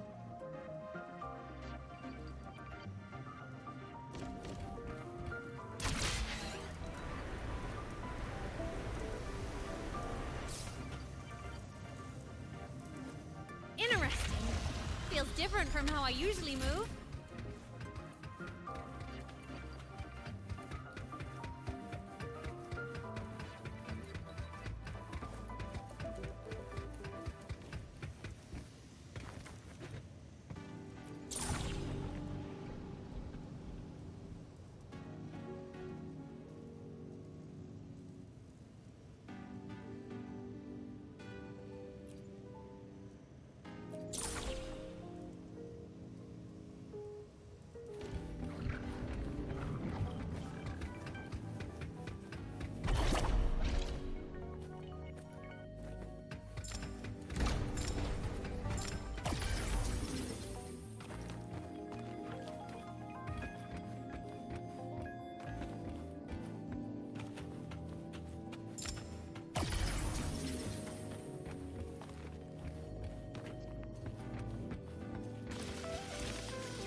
Pathway's blocked. Let's try the module adapter.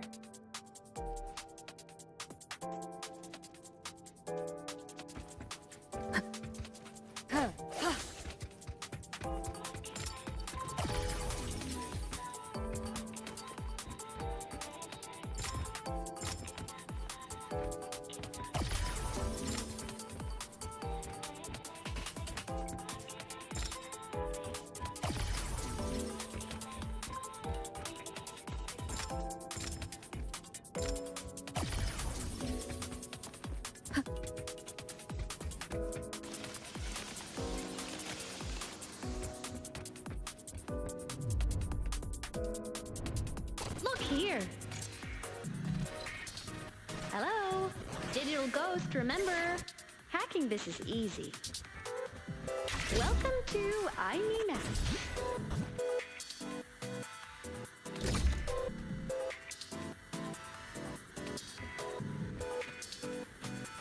An unexpected discovery.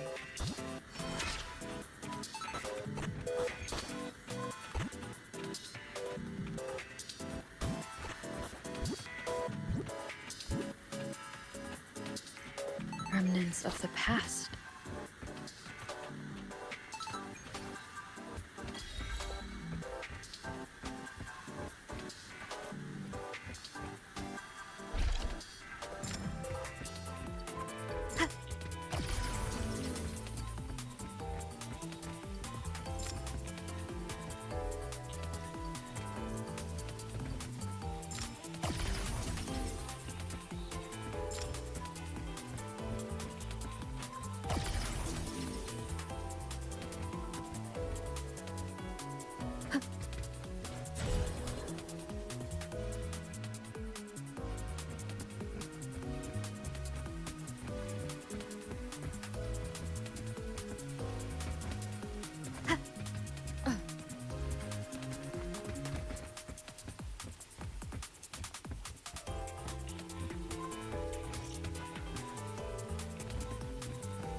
Star, everyone! What a leap! Oh, come on.